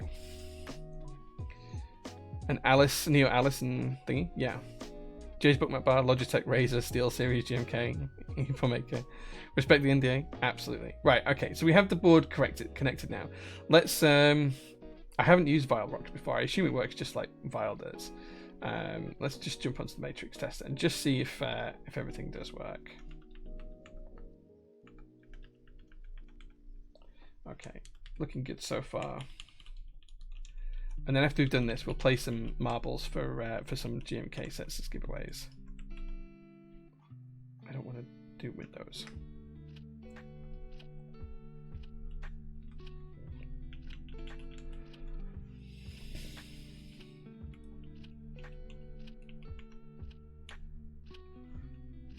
Okay, so that's definitely an FN key. Okay, everything works. Right, let's look at the key map. Yes, it's momentary ones, that's fine. What's on layer 1? Okay, so we've got RGB mode. I'll probably set those to F keys as well at some point. Okay, cool. Right, okay. So yeah, so we can play with the RGB here. So we can probably do the RGB toggle, so we can toggle it on and off, look. And then RGB mode, we can set all to red, flashing. Oh man.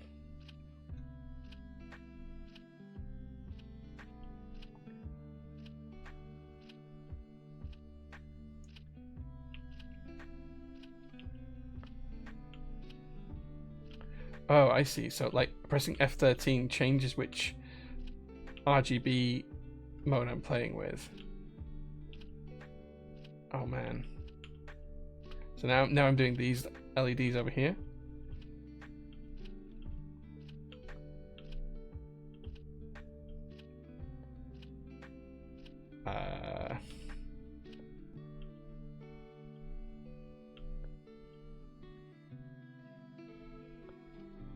Yeah, okay, that's gonna get really, really complex. I'll have a look at that later on. Let's just do that for now. Wait. Oh, that's only toggling that one off, right? Okay, I see. Then we toggle that one off, and then we're gonna toggle that one off. Then we're gonna toggle that one off. There we go. Okay, and that means it's time for me to end the stream because the light's gone off. That's what the light is set to do. It's set to turn off when I'm supposed to end the stream.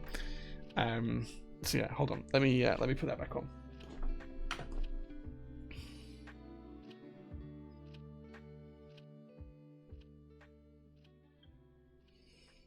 There we go. Turn off per zone. How do I turn off per zone? Is there an option for that? I don't see that on the key map. Anyway, it's fine. It all works. We'll figure it out later on. It is time to play some marbles now instead. So let me get the keyboard ready because we will use this keyboard to play with. In fact, no, we won't because it's just going to be uncomfortable. For now, let's get the keyboard back. How do we play marbles? You'll see. You'll see.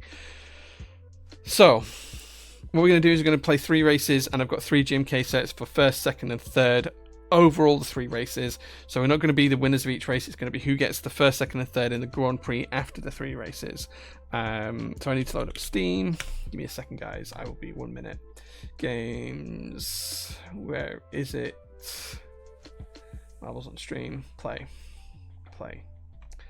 Okay, let's flick over to here. Tasty, tasty. Thank you, Gemma, for the subscription. I thoroughly appreciate that. 8 months now of subscriptions. Thank you very much for that.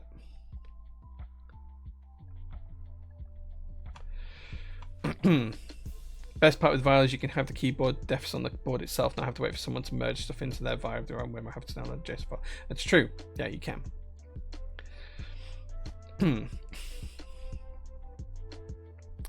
Turn on the RGB to see the way out. Absolutely. I thought you just turned the light off with the keyboard because of the time sync.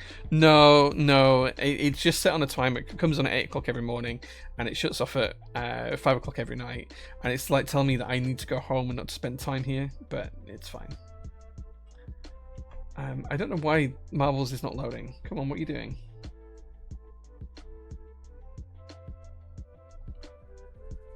I don't know why it's not loading. Hold on, let's try that again. Right. Let's try reloading the game. It just did not want to work then.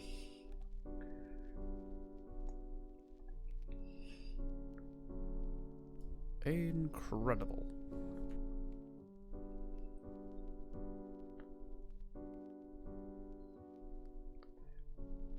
Let's see if it works this time. It just says, you can't see this because it's just off the screen, but it says initializing user at the bottom.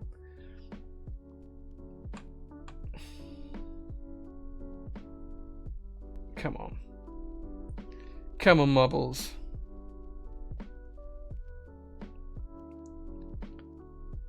Can't do it just yet.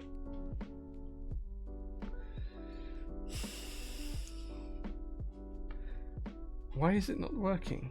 Why is it not working? Trombone Champ has a update queue, but Marbles on stream is just taking forever.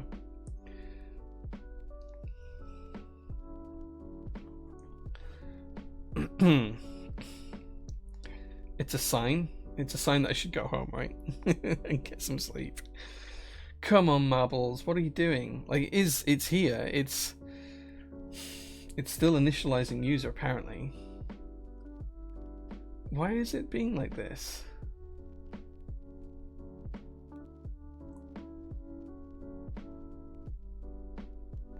Control and shift. Let's toggle the keyboard thing. Nice. GMK loading time for GMK prices. Dude. Like, getting prices out of GMK can sometimes be a pain. But they're getting better at it. Oh. That hurt.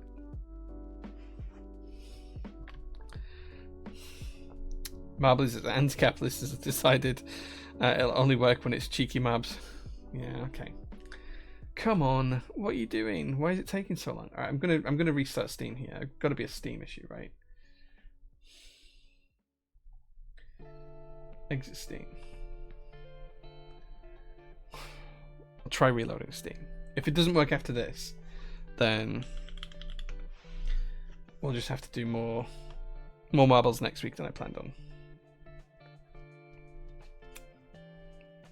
Vile stole my marbles. I mean, a lot of things stole my marbles.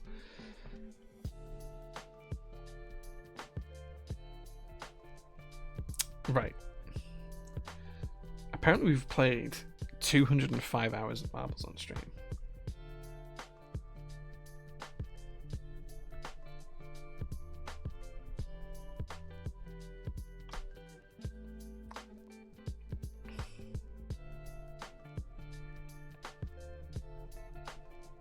You can just pick me as the winner of this week if it doesn't work.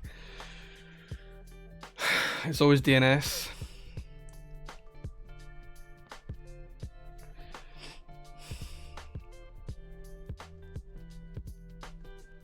I don't know what's going on with this. How can I stream but it's not doing this? If it was DNS server, it'd stop everything working for me. Actually, to be fair, Vile wouldn't download either. Maybe I have got a web issue at the minute.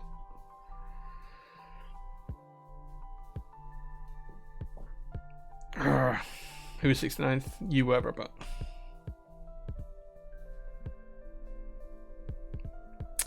Okay. It looks like we're not going to play marbles this week. I'm so sorry, guys. Like, it's just not loading. I don't know why. It just literally says initializing user. Let me see if I can show you guys what it actually says.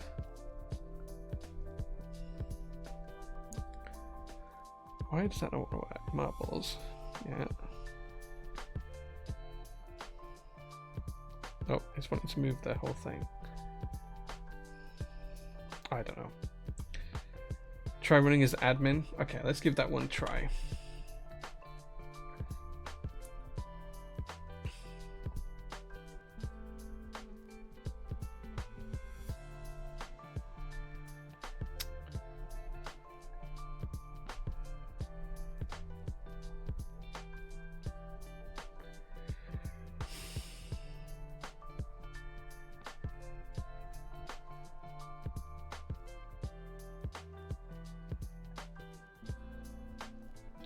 Last time.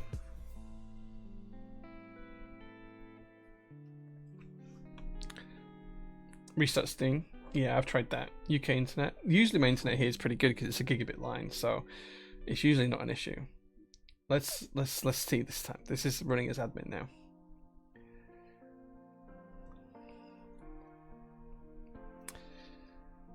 Yeah, there's nothing left in the task manager. I killed that. Yeah. If a web issue stream would have gone bye-bye, maybe. It's just not having it. I have no idea what's going on with it. Like, it is literally just... It just doesn't want to do it. Let's go and build an IRL marble run in the warehouse. Dude, Tom, I so want to do it. I want to get one of those Hot Wheels tracks, and I want to have like a Hot Wheels track all the way around the workshop. Start at the top of the maze and kind of spiral around and go through the cars, and end up going outside at the end, like going out through the big door. That would be really cool. I'd love to do that.